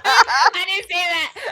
I think there is like you go through the frame of like it goes and like shows everyone's facial reactions, and it's just dot dot dot underneath all of them as like that long like piece frame. Mm-hmm. Absolutely. Yeah. Yep. Who is it that you're referring to? This Medusa, was it? I've seen her amongst your number. She was present for the Tybes attack yesterday.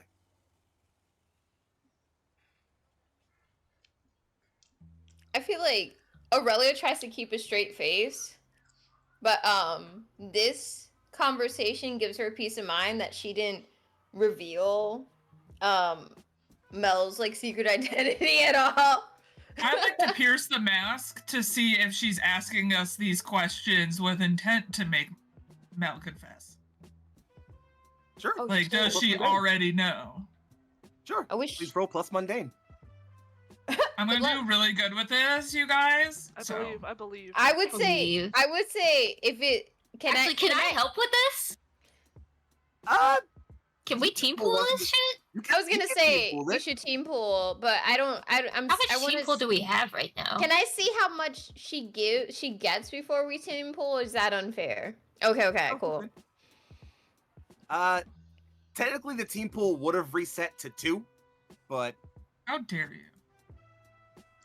The team Oh pool yeah, I don't resets want to team so pool. fast. I don't want to team pool.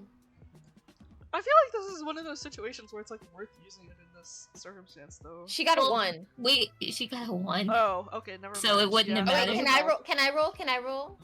Sure, why Oh not? dear.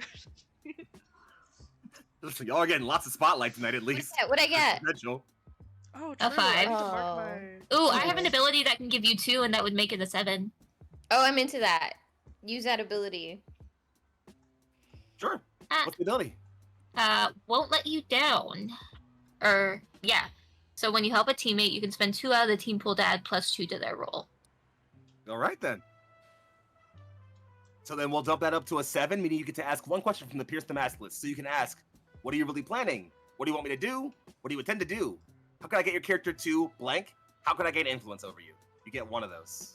Do I have to ask them, or can I do I have to ask them? It sounds weird to ask Athena, "What are you You don't have planning?" to. You don't have to ask them out loud, but it's basically like what you're. It's what you're trying to get, and I'll present you. You can decide kind of how you. You can decide how you get the info out of her, but it's basically just like it's above character. Yeah, I want to know what she's planning with the questions that are inquiring about Medusa. So what is she? Are we going with what are you really planning? Yes. She's clearly expressing a direct interest in Medusa. And I think she even, if you all like, as you all kind of say like, you know, oh, like you all don't really give an answer to like saying she's busy. I think she'll even say like, it's a shame. I was hoping to speak with her.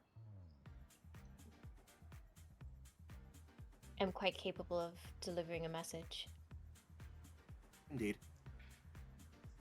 Some messages are better gathered personally. However, if you are capable of relaying, inform her that I initially assumed she was in over her head. Skilled, capable, but lacking in what it took to deal with the threat she was facing. However, I have recently come to see that opinion shifted somewhat. Taking on a tide beast is no mere feat to handle. And knowing your position in a situation like that, rescuing civilians and ensuring their safety, even in the face of one's personal danger, is an admirable trait. Trait of a hero. I was hoping I could speak with her. See the woman behind the mask?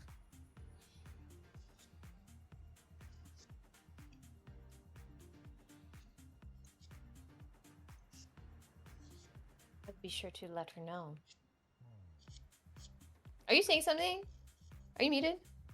The fuck? So, like, she knows, right? Like, she knows, and she's trying to avoid having an emotional conversation, but still wants to be able to have it. I think it's stupid that I rolled a 4 and got 1. That's dumb. Listen, you gotta get that mundane up. Ew. Nothing You gotta mundane feel like normal about her. people. Bro, she can like scream in your head. Fucking one turns into a dragon. I'm from a different fucking realm. There ain't nothing mundane about us. Look, Yeah, okay, well- I would be Listen, neutral listen. if I just wasn't pissed off. The most normal here is the person who is raised by a superhero family and is rich as fuck. It's true. Like, they ain't nothing normal about Batman. That's true. It's true. I wanna pierce the mask. I'm gonna do it. Let's do it. Why not? Do it. Let's see. I'm Yeah. gonna fucking do it. I wanna see what happens. A lot of mask piercing happening tonight. Mask Well, attempts- piercing. What are you Mask talking piercing. about? I mean, Miss. attempts Right. at mass piercing. Attempts at mask piercing, unfortunately. Frick. That's a 6. Oof. Use Well- a T-pool. Use Okay, team right. pool. Do it. Take it. What? If anyone's Well, I gonna think read someone their else has mom, it should be Mel. True. We I give think it- someone we else give is it taking to- people. We give it to her. All right, sure. I'll give you one question from the list. Then, Medusa. What you got? Okay.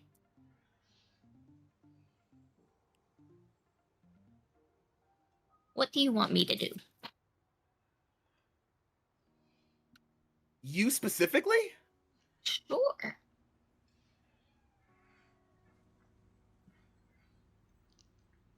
Before I answer this question, I'm gonna throw one back at you. Uh-oh. What do you currently think she wants you to do? Uh-oh. Hate that. Uh-oh. Motherfucker, if I ask you a question, don't answer with a question. I'm the GM. I make the rules.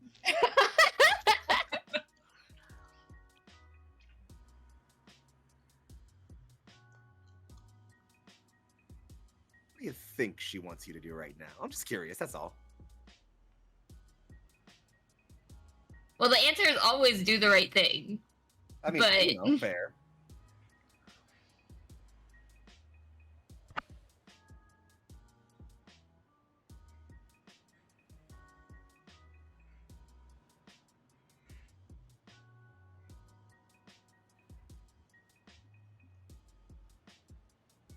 Why are you asking me this? I don't know, 'cause I was curious. Why are you being like this? I was just Why are curious. you It's fine. being Don't like worry. this? Don't worry about it. I'll give you Give the me answer. give me the answer. I'll Give me the answer. I'll give you the answer. 'Cause- Okay. All right. I got you. I got you. I got you. I got you. What she wants you to do?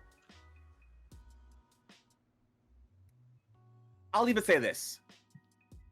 She's your mother, right? She can obviously tell that there are things about your life you're not sharing with her. She's a mother. Every mother assumes that about their child. Do you think she knows about you being a hero? Not likely. But she definitely thinks it's a little bit weird that you happen to be hanging around this group of heroes who, you know, saved the day. Like, she's like, okay, there's clearly more to your story here. I'd like you to be honest about it, but she doesn't have any assumptions about what that is, it seems like. He goes to school with us. And I was founded at a school. I'm sorry. I didn't say that. Aurelia didn't say that.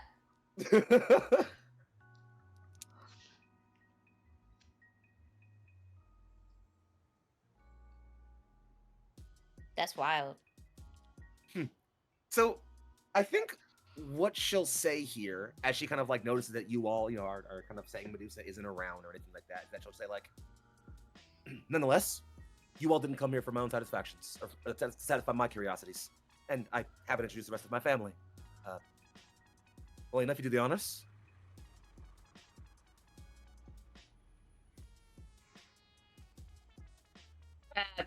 Mel kind of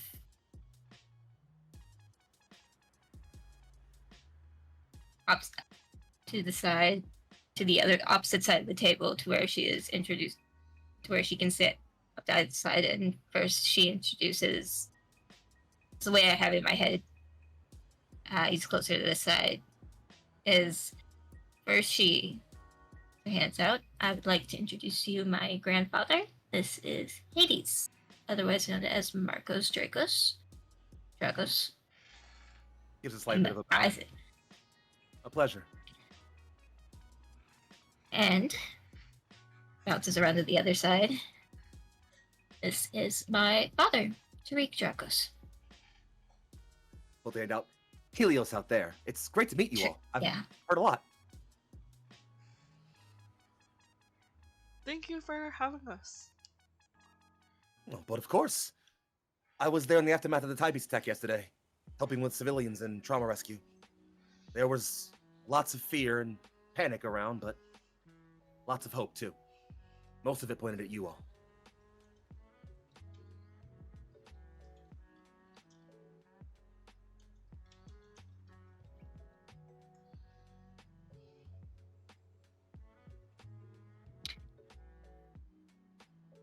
I love the awkward looks around the table. It's really funny. It's just very intimidating. Bro, I can hardly talk to these people. Do you think I'm gonna talk to adults? What the hell? Athena speaks up again and just... Introductions out of the way, I believed there was something you all wished to ask. Melina says there were questions you had for me? Or for us, rather? Cleo reaches into her bag and pulls out a notebook. Kai.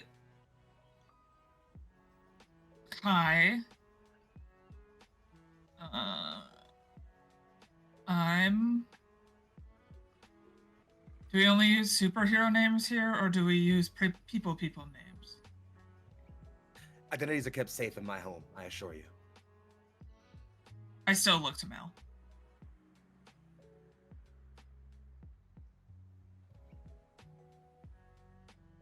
Can you repeat what the question was? I'm sorry. Is it safe to give my name to your family? My people name versus just my normal name? Like, should I introduce myself in this situation as the Banshee or as Cleo?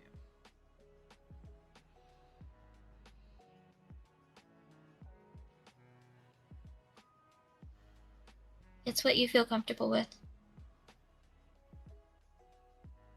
We'd keep it safe. Hi, I'm the Banshee. I'm go to school with Mel. We're in a bunch of the same classes.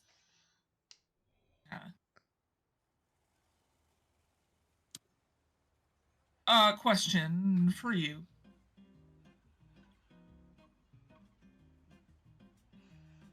You're gonna see her go through, and if she's sitting next to anyone, maybe if she's sitting next to Mel, Mel sees a lot of questions that say, "What the fuck? What is wrong with you? How could you be so stupid?" Or all the questions that are towards the top. So Cleo like flips to the next page real quick. I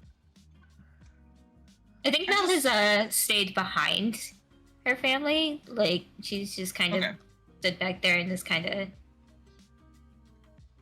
like her arms folded, kind of holding herself and hanging back. Cool.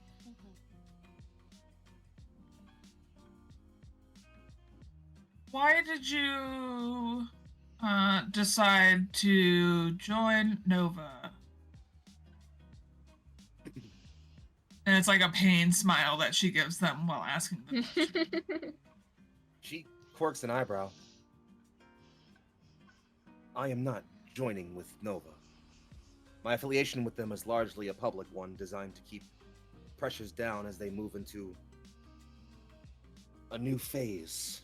Unfortunately, the full scope of that phase wasn't revealed to me until recently. A mistake on my part, certainly.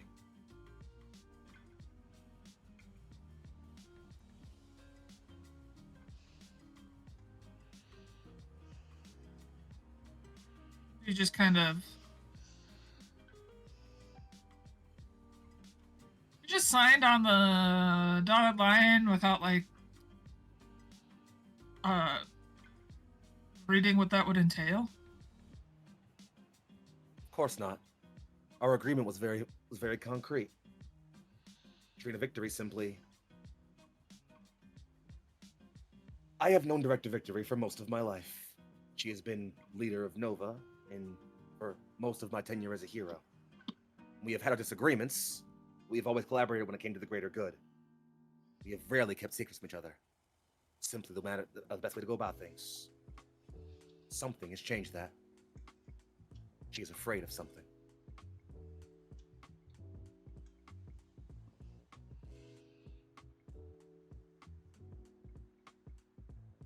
Do you know what she's afraid of? Oh. No, you're good.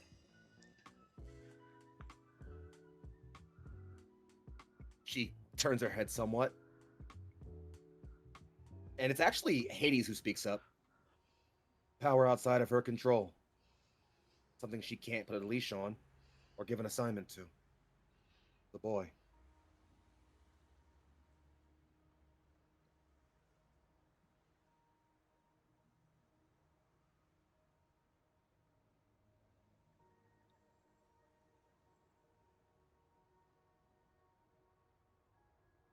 Do you think she's doing right by the boy?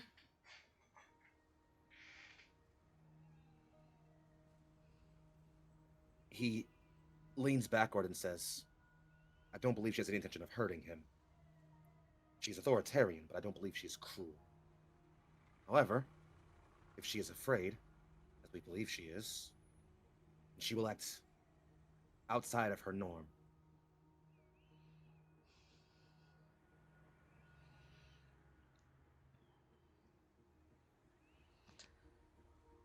And if you knew they were keeping him locked up in a cage,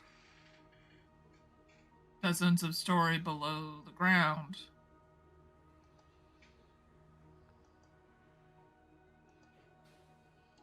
You would still Athena- stand by her and Nova? Athena turns her head and just. I was aware Grayson was with Nova. I was not aware specifically of his whereabouts or his condition.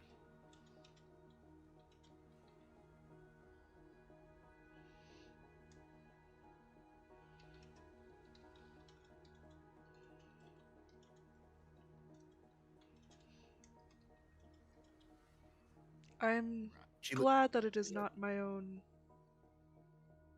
childish naivete that led me to feel that Victory had changed. She turns her head and just. You are Jade Cycle, yes? That I am. Number 5. There is much I've learned about Victory in the years since Dr. Rivers' experiments. It's the only other time I've ever seen her afraid. Potential terrifies Katrina Victory when it is outside of her control. Altered potentialism, Dr. Rivers' key theory, terrifies her thus. The idea that regardless of what she does, how many bars Nova puts above anything, Altered will always rise higher, more and more powerful as generations go on. And eventually, she will pass, never having gained the control she desires. Speak not from malice, from understanding. And yet, she keeps several of your number directly in her employ. Yourself, number 2, even her assistant.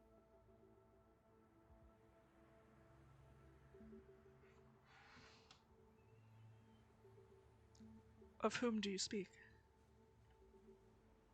You weren't aware. The teleporter.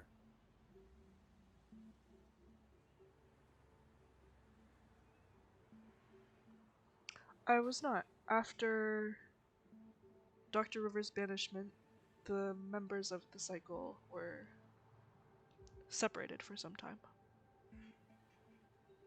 Well, I see. I'm not the only one Victory's keeping secrets from then. Oh, really? It didn't make that noise.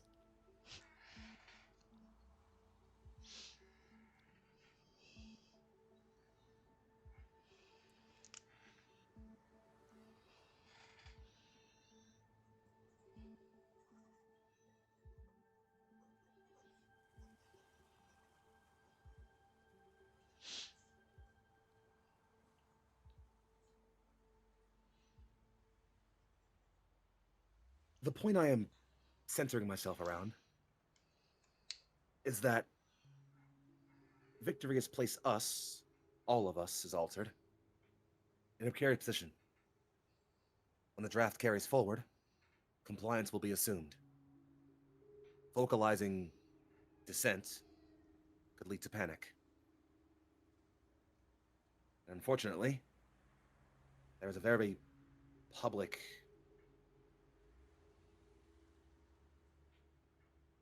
my daughter was to inherit my name, my status. She was to bring this city forward. I'd always. That doesn't matter now. What matters now is that we find ourselves at a precipice. What we do from here is in more than just the eyes of Victory. The whole of the city will be watching us.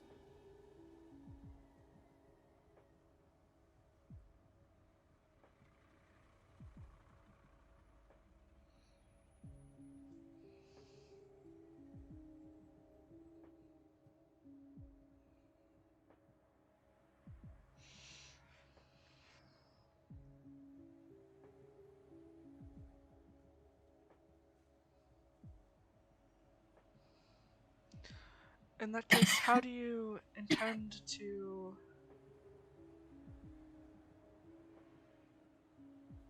preserve your own independence as a hero?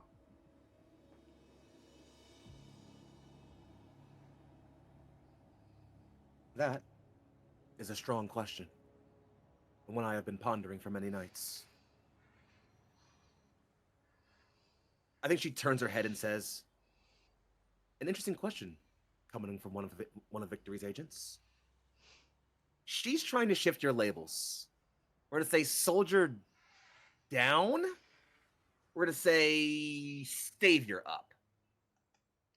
Okay. And I guess, well, I don't know if I really have a reason to like press against that. Well, then you can fully accept that. Yeah. Shift your labels accordingly. It was soldier down and which one up? Savior. Okay. Savior up. I think in response to that, Fives will say,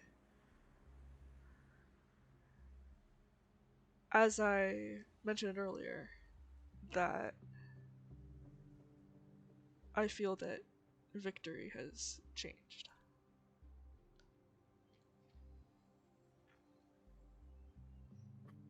And heed me on this.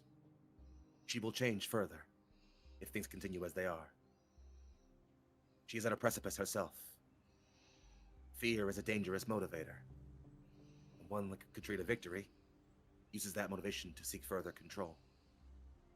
You believe a draft was overreaching from her initial goals, as I do. That could be only the beginning.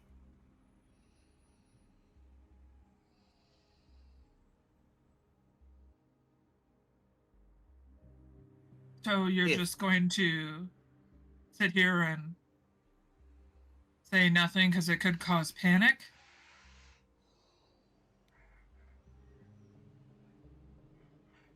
She's dangerous. She heads Nova.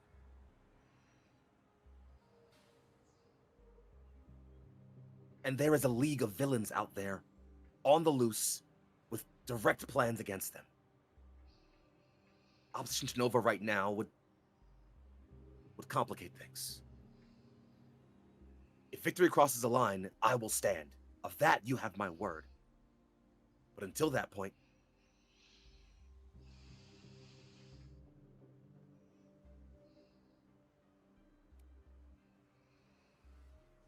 So kids in cages, that's not a point for you. she turns her head and just... That child is capable of untapped destruction. I do not agree with his confinement, but his freedom could be dangerous. What would you do?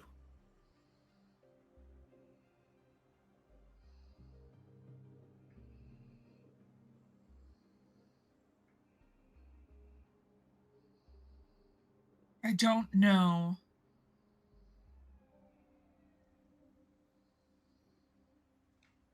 when it's ever been wise to jail children based on what their potential is, or to jail anyone based on what their potential is. It's He not is potential. We saw the proof of his power. The direct impact. It's beyond potential. And what it can take from us, she says, and cringes a little. Damn, I wish Aurelia would talk, but this bitch. Fuck, I'm sorry.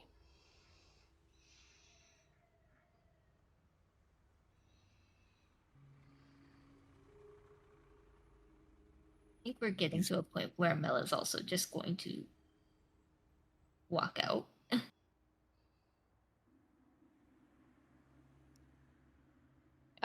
I guess Aurelia would follow, but not like hurriedly. Just like casually. Helios also stands up and walks from the room. Athena does turn...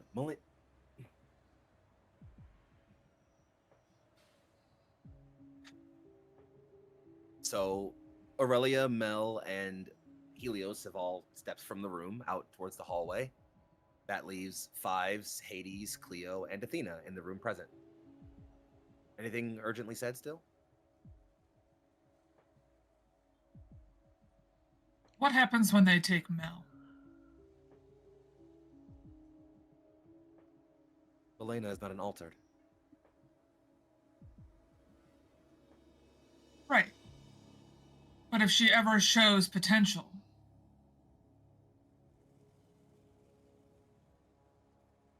what happens when they take Mel? What happens when they take me or Aurelia? At what point does kids in cage become a problem?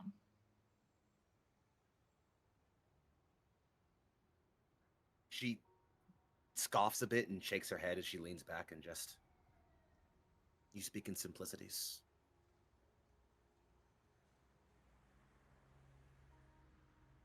The world is much bigger than you understand it. I am not saying.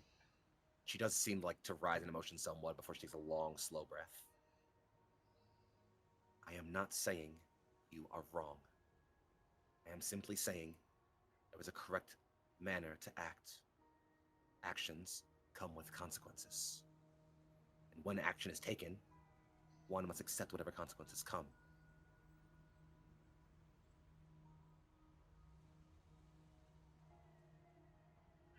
Okay. So we're all to suffer the consequences of inaction. Cool. And she's just gonna scoot her chair back aggressively, dump everything into her bag, and she's just so disappointed in adults right now. She's just gonna walk. She's just gonna walk out of the Draco's Manor entirely. I think she's just kind of over this conversation and just another adult that's let her down. I see. Fives, you're sitting in a room alone with two legendary heroes. Fives will stand up and bow apologetically and say, "I'm sorry for my friend's outburst. I hope that nothing that was said offends Cass's memory. I apologize." And Fives will turn and look for Mel and Aurelia to see if Mel is okay.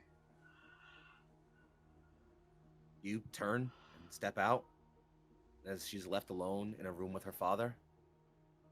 Athena puts her elbows on the table. Lets out a very, very long, slow sigh. Am I making the wrong choice, Father? You know as well as I that I can't tell you that. And no one can tell them that. Then we'll leave it in their hands, I suppose. Should I? Yes, you should go and talk to her. Of course. And he gets up and she gets up and begins to leave the room. Let's check in elsewhere. Mel, you walk out of the room. Where do you end up?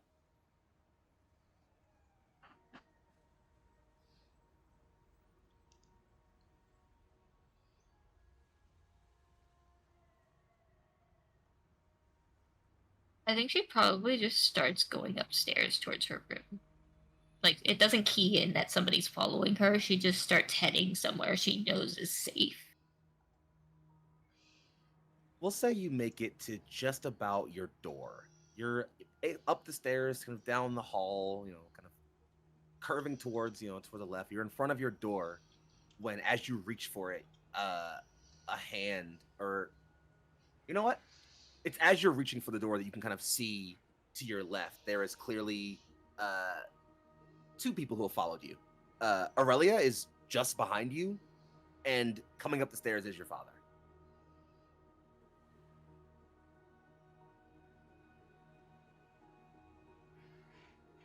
Do you say anything, Aurelia, before he gets there? Honestly, I feel like Aurelia would see Mel go up the stairs and she wouldn't follow. Okay. So then you're waiting at the bottom of the stairs then. Mm-hmm. Fair enough. In that case, Mel, your father makes his way slowly, tepidly up the stairs, and as he kind of turns, kind of comes up the stairway, he just, Melina, wait, please, just. He kind of comes upstairs and, hey, are you okay?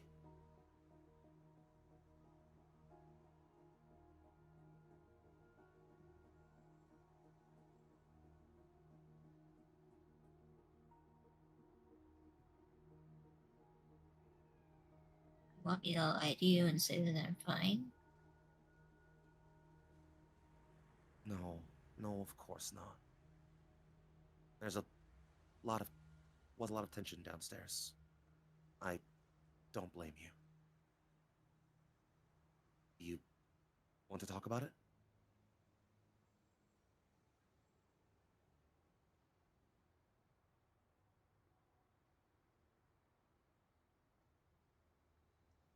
I don't know what to talk about.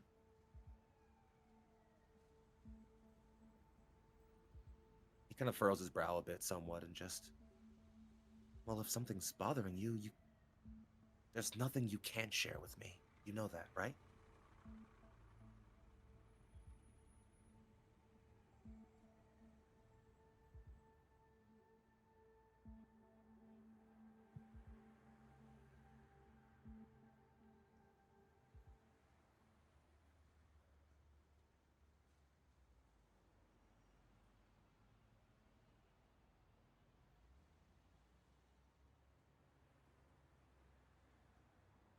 I know, I hoped maybe it would be a different conversation. I think maybe everyone hoped for that. Your mother, she's conflicted. She's always been a symbol. Always been a thing people look to, and she's always considered herself that. She doesn't do anything without considering how people will perceive it, what it will lead to. She's hurting and scared. And she misses your sister very dearly.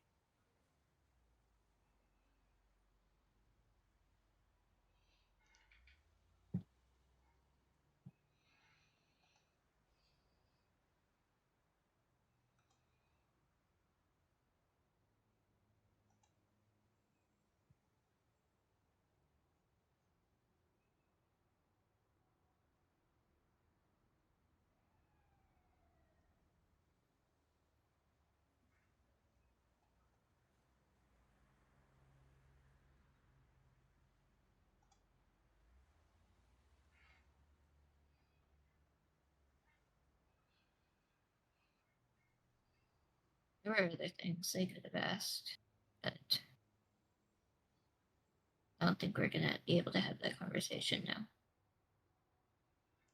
Maybe not this afternoon, certainly. I sense there needs to be cooler heads before we speak again, but they're friends of yours, so of course they're always welcome.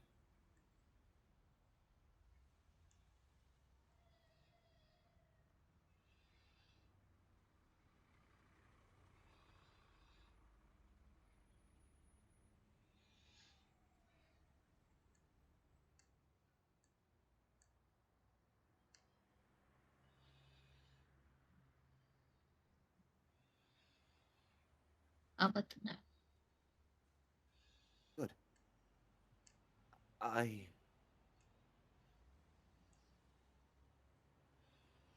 understand that you and your friends are very concerned for young Grayson, and I believe that it's a very empathetic and earnest concern.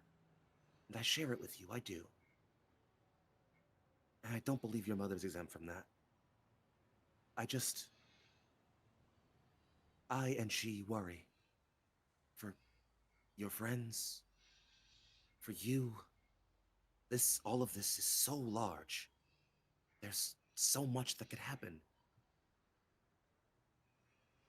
I get the feeling you and your friends have more plans than you shared for Grayson. Am I correct in that?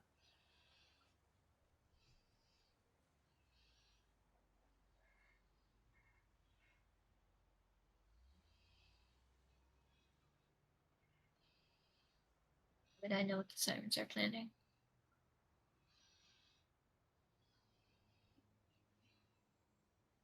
I just did this as a favor for Cass.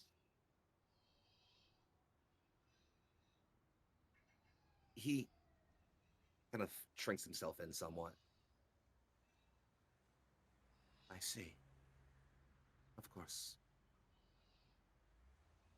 And I won't make you make a Pierce the Mask roll. You can tell it's the kind of dejected on his face that feels like when someone is like, oh, so that's a cover up answer, or like, oh, you don't want to talk about this, or like, you don't want to tell me. And it hurts. It hurts him. Yeah, she's not.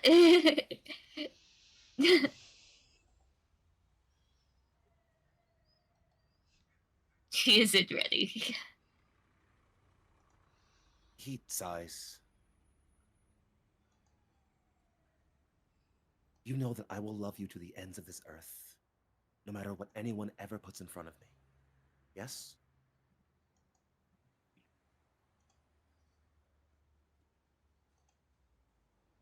I know. You know the same is true of your mother. Yes?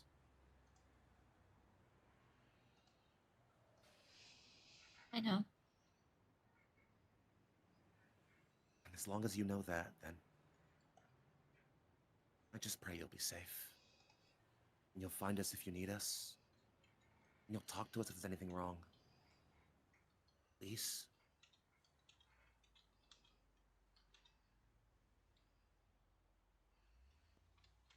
Well,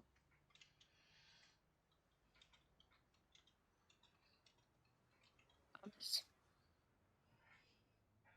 He leans out like he wants to hug you.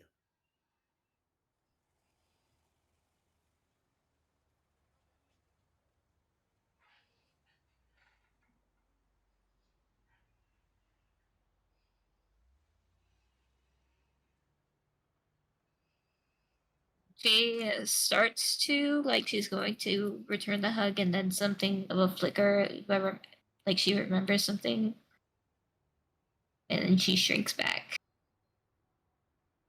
He stops and puts his hand down. Right. I'll see you later.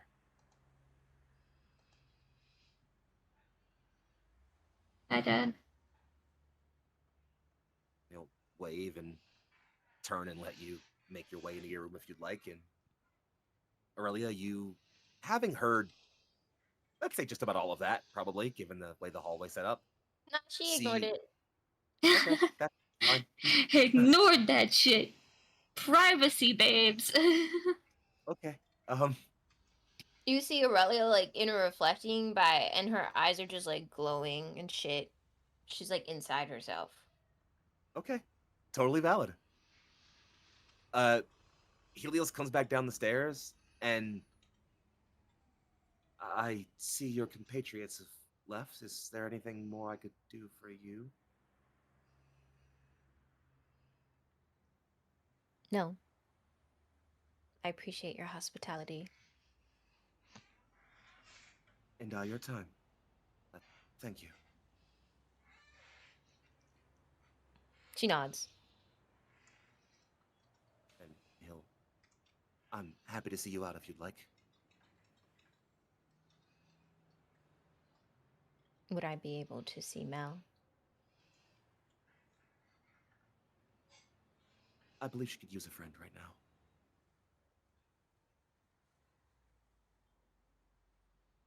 You see Aurelia go up the stairs. Aurelia, you step upstairs, and before I tap into you two real quick, I want to check in on our other two real fast. Cleo, where do you think you're headed next?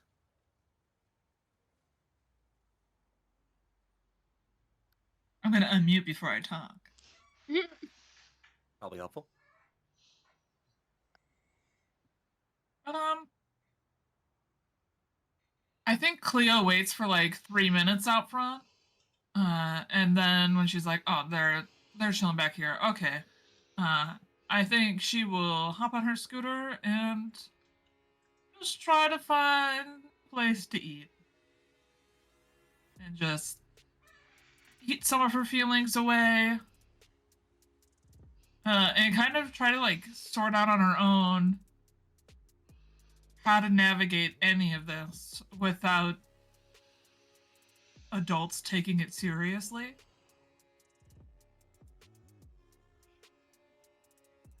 And just like really being kind of like down and out about another set of adults kind of failing kids again, because she knows how much like therapy and hard work she's had to put in, and like she's blessed to have had parents who could do that for her. There are so many kids who don't have that, and like I think she kind of sees it as like her personal mission to help kids, because like she doesn't see Cass's death or disappearance as Grayson's fault. She sees it as the community that raised him and like the people who weren't there to step up and like teach him how to harness his powers, because he's 6, 7. How old is he again? About He's 8-ish, really like- young. Mhm. Yeah. So she's like, it's not his fault he doesn't know how to control his powers. There's an entire generation before us who had wicked cool powers, and they could have spent the time teaching him. And they just ignored him because he was on a different side of the town, or they didn't have access. Like, his only person was Jet. And rather than teaching and nurturing kids and helping them control those kind of powers, because how awesome would it be? Like, in her brain, she's like, we don't know what Grayson's capable of. If he can disintegrate things, maybe he can disintegrate a car that's fallen on top of a little kid. Like, save that little kid's life. Like, he has the power for good. And they're just treating him like he's evil and bad and wrong. And she just doesn't think that's right. And other adults not seeing that it's not right bewilders her. Because it's, oh, you're not going to care about this until it happens to you. Cool. So she's just scooting, kind of pissed off. Disappointed. Angry. She's going to come up on a Dairy Queen and get herself a cotton candy blizzard the size of her chest. As she And then she's going to scoot home with her elbows the rest of the way while just shoveling that into her mouth. Fair. Fives. Where do you think you're headed once you leave out of here? I think Fives wants to make sure Cleo is okay, but also is not sure if their presence will be helpful at this point. So I think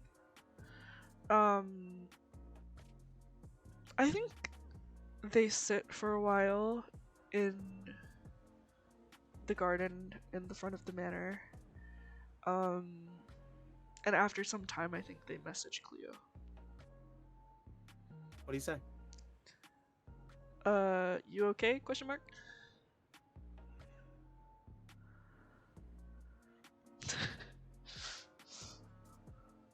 Cleo's just gonna respond with, fine. Like Aurelia did the last. It's a callback. Sorry. So what was the phrasing last time? Is that actually, or is that passive aggressively? Angry or passive aggressive? Yeah. That real. Is that real? That is what Fives will text back.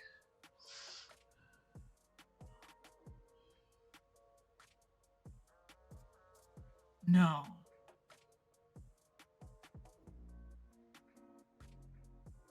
Not good. Really bummed. Gonna go home and cry myself to sleep about it. Later. Fives will reply, "That's fair, sad face. Do you want company or you want to be alone?" Alone sounds good. Okay, Sorry, sad sad face. face. Yeah. So many sad faces. Well, let's check in on our other two, yeah? Aurelia, you make your way up and into Mel's bedroom. Mel, why don't you tell us what that bedroom looks like?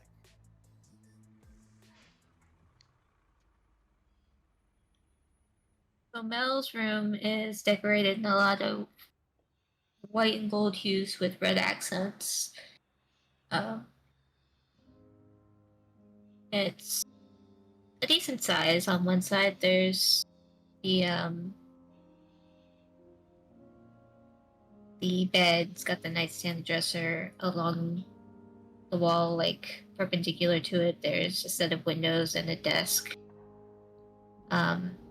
And then across from the bed, there's a large tank enclosure with a closet and a door to a bathroom on either side of it. In the enclosures, of course, do the albino iridescent snake. But the enclosure is currently open right now, as inside of a hanging compression tent chair in the corner is Mel with Dew kind of hanging around her shoulders.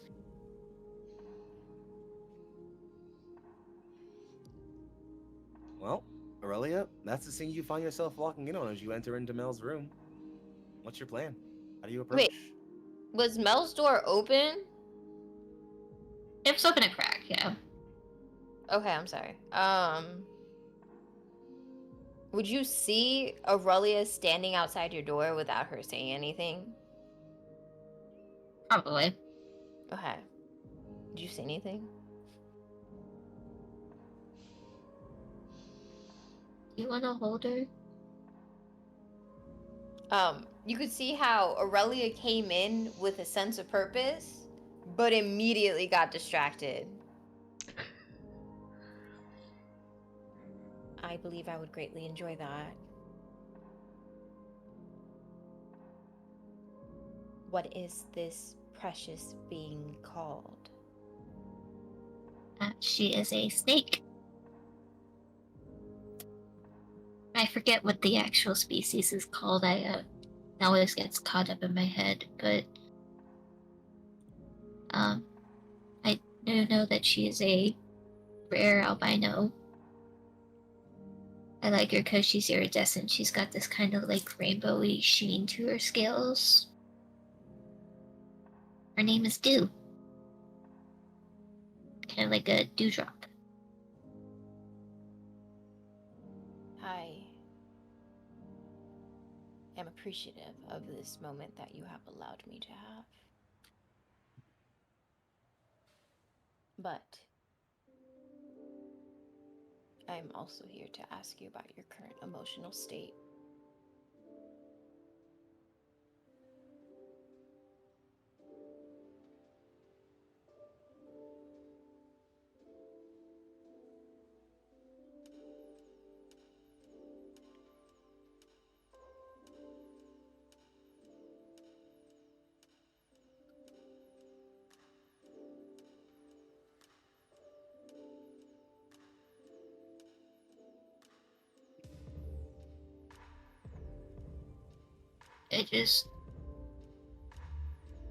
I couldn't stay in the room if they were gonna keep talking about Cassie and Grayson.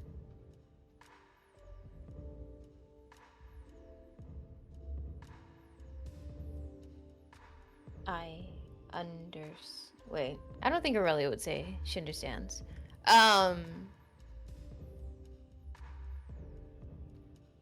That is understandable.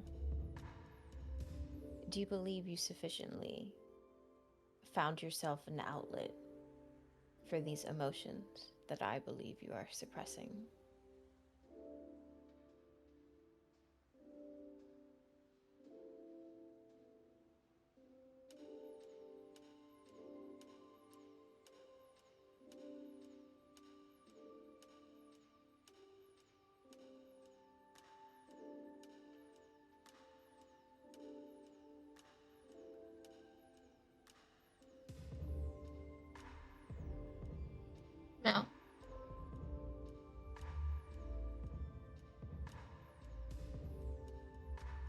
Would you like me to be that outlet?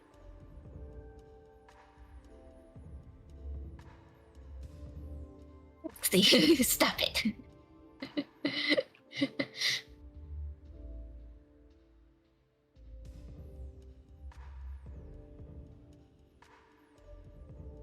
How would you plan to do that, Aurelia? You said why or how? How? Don't know much. No less than me, and that says something, because I don't know a lot.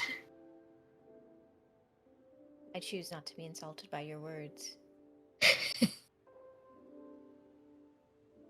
And I would like to say that though my time here was short, in my understanding of how people process, sometimes all that is required is the open ability to speak.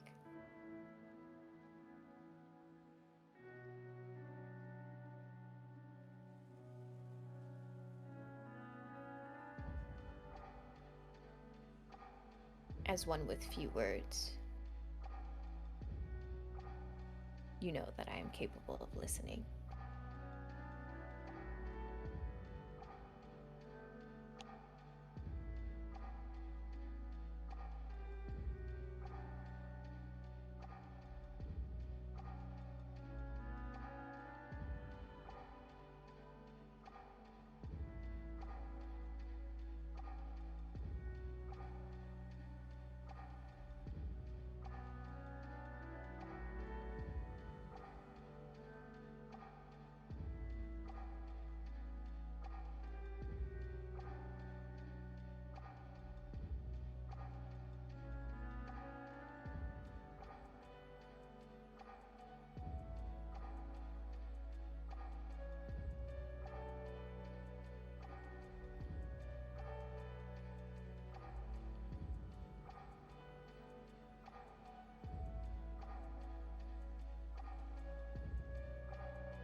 I don't know how to handle what happened.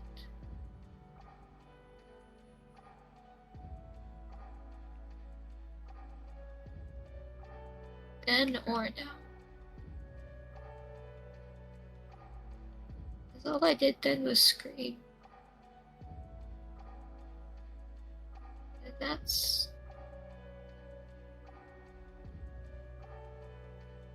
doesn't make a hero.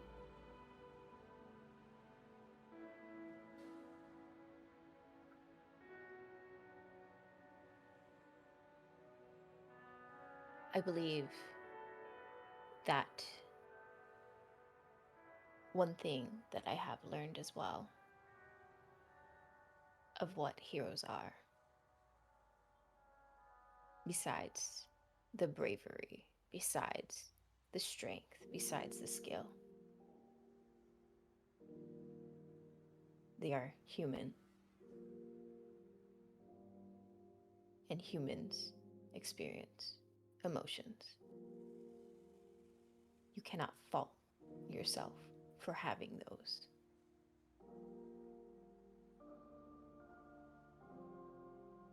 You are doing your best. And at that time, you did what you could. Even after, you did your best. We were all there to witness that. It speaks volumes that in your struggle, you are still trying. You are still caring. You are still being a hero.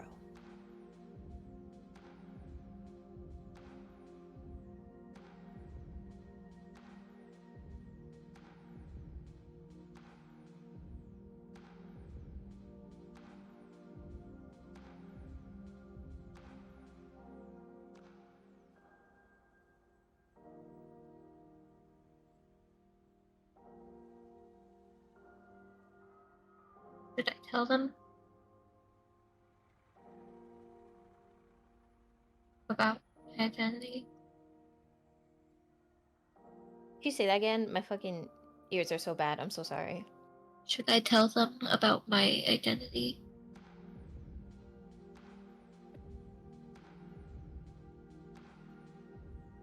I think you should do what you feel comfortable with. But there's a part of me that says they may already know, and they're just waiting for you.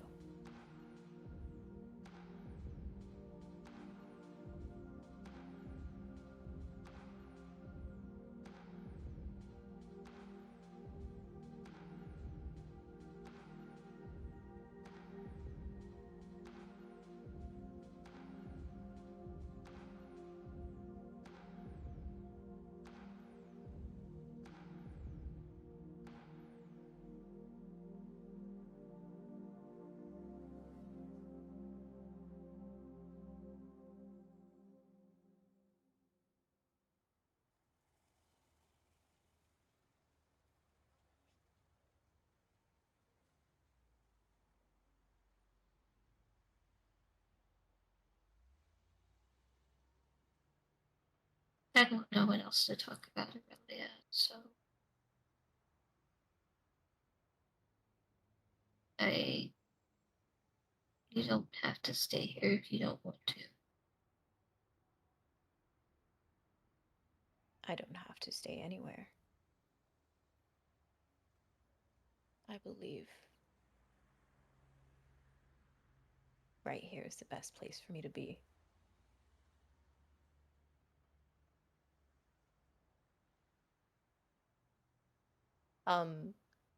And you see Aurelia for like the first time try to open her arms, almost inviting of a hug, but very awkwardly. She's like so stiff.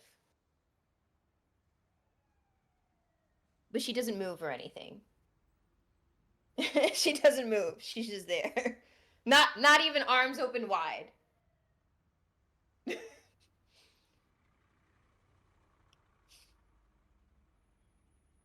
Oh, she's not gonna deny this moment because it's such a good Aurelia moment. Bro, But so she kind of climbs out of the hanging chair and to hug Aurelia and wraps her arms around her neck. And Aurelia says, while you guys are in this hug, Uh, nothing is expected of you. But you cease. I mean, the fuck? Wait, give me a second. It was gonna be deep as fuck. Just give me a second. you got it. Let me cook. You got it.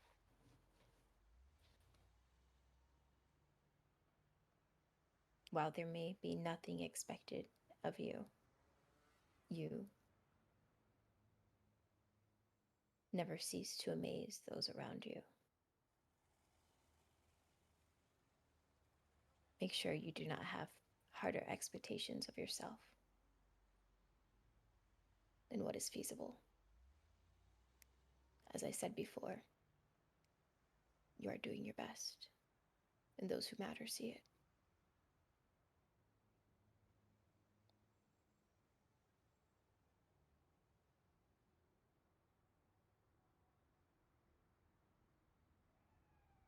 so she is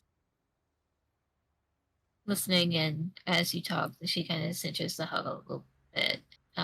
But you will probably notice that as you hug her, like wrap your arms, even if it's just gentle, as soon as there's any contact on her back, um, she does flinch quite a bit. And she tries to like hide it, tries to control it, but she does flinch.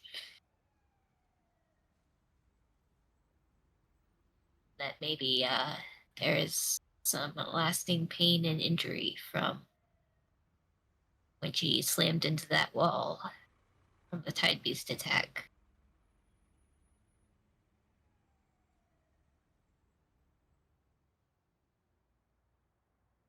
Damn.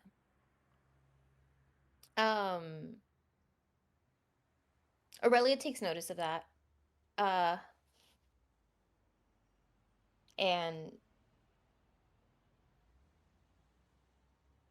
she kind of pauses for a second after noticing the flinching and says,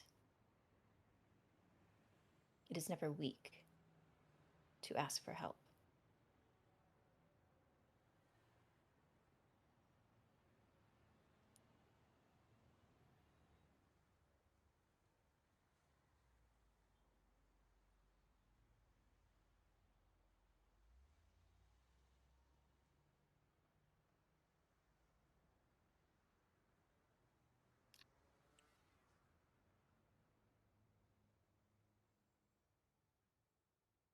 Ask for help. I'll have to explain how I got hurt.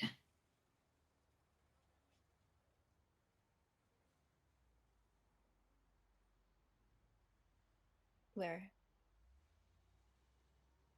I'm from, we had each other. It was a community. You could equate it to a family. Where you are, I see love and I see care.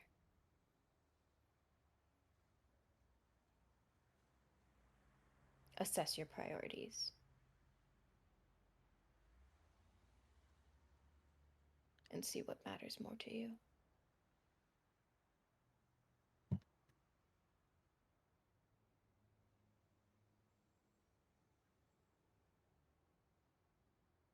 Can I be the worst GM in the world and interrupt here real quick? Athena at the door, or Cool. Two things. One, I'd like you both to act as if you both rolled a full hit on comfort or support someone. Meaning, both of you can either mark potential, clear condition, or shift your labels. If my own Potential, labels? baby. Yes. So What should I do? decide on that. Take your time on it. No immediate rush. The second thing I want to do though is ask a question of you. Which of you is best able to look out of a window right now? I would say probably Aurelia, because she could also sense energy. Sure. Why not? Fives, you're airborne, yes? You're muted. Muted. Muted. You're muted and airborne, yes? Yes. Sorry. I was locked in on the moment. You're good. And Cleo, you're scooting, yes? Just to make sure I got all my correct summations. So, Cleo, as you're making your scoots, you can see kind of up over the skyline somewhat, above the head of the roofs of some of the buildings that are taller and rising up nearby you. Fives, as you're airborne, you can see it pretty clearly in sort of this late evening, like almost like full twilight's evening. And Aurelia, as you are holding Mel slightly and looking just through the window, you can also just about see it. The column of smoke rising into the sky, right from the middle of Central City. And there's really only one building you're certain it could be. Yeah. Why would you do this to us? Raid time. Raid time. They have struck. Mhm. Oh boy. As you all take in the situation, notice that despite all the turmoil in your hearts, there's unfortunately still some very, very real things you all have to deal with. How you deal with them, well, I guess we'll find out soon. So for now, we bring tonight's episode of Jump City Sirens to a close. I want to thank all of you for coming out for a lovely episode this night, for giving us so much love and chat, for hanging out with us. Thanks for the raids, for the loves, for the follows, and for the me putting ears on. You're all incredible. I've been Foxy, and these have been my players. Let them tell you who they are. So friends, in order that I call you, please tell the internet who you are, who you played tonight, where you can be found on the internet, and one or two cool things you got coming up in the future. Let's start once more with Corndog McGraw. It's me, Corndog McGraw. You can find me on the internet, Corndog McGraw. You can find me over tomorrow on Crits and Giggles for the Dragon one, and Monday back here on Oats. Okay, back to you. For the other Dragon one, thanks for being here, Corndog. The other I love Dragon you a lot. one. I'm sorry for making you sad about adults. Adults are disappointing always and forever. True and valid, especially in this game. Up next, it's Ollie P. Senpai. Senpai. I do stuff sometimes. Find me.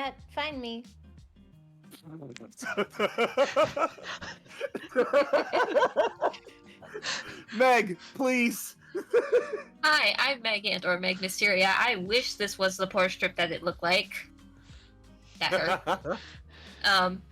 You can find me as such on Twitch, on Twitter, on Itch, and as far as what I've got coming up, you can find me right back here next Tuesday for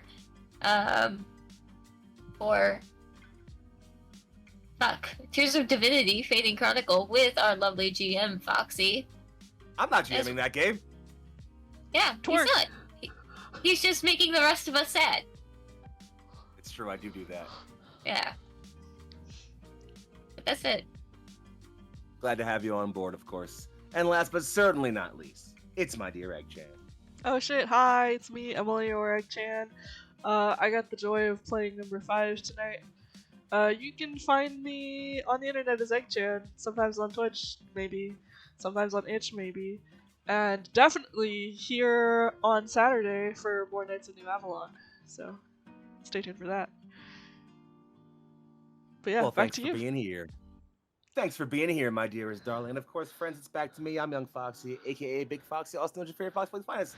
I'm on the internet at Young Foxy. It's YUNGFOXXII. Next place you'll see me is going to be right back here on this Saturday for another episode of Knights of New Avalon.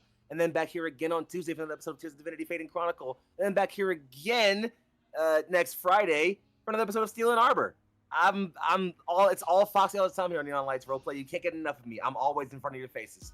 But much more interestingly than that, you're going to catch me right back here in exactly 2 weeks on 2 Wednesdays from now, along with all these lovely people for, and I'm calling it here, the Arc 1 finale of Jump City Sirens. It's going to be a big one, gang. You aren't going to want to miss it. We'll see how it all plays out, and we hope to catch you all right there and chat with us. Thanks for rocking out. Y'all have been great. Stick around for a raid. Take care of yourselves, each other, and everybody else around you. Y'all have been incredible. We've been Neon Lights Roleplay, and this is the Jump City Sirens. Good night, everybody.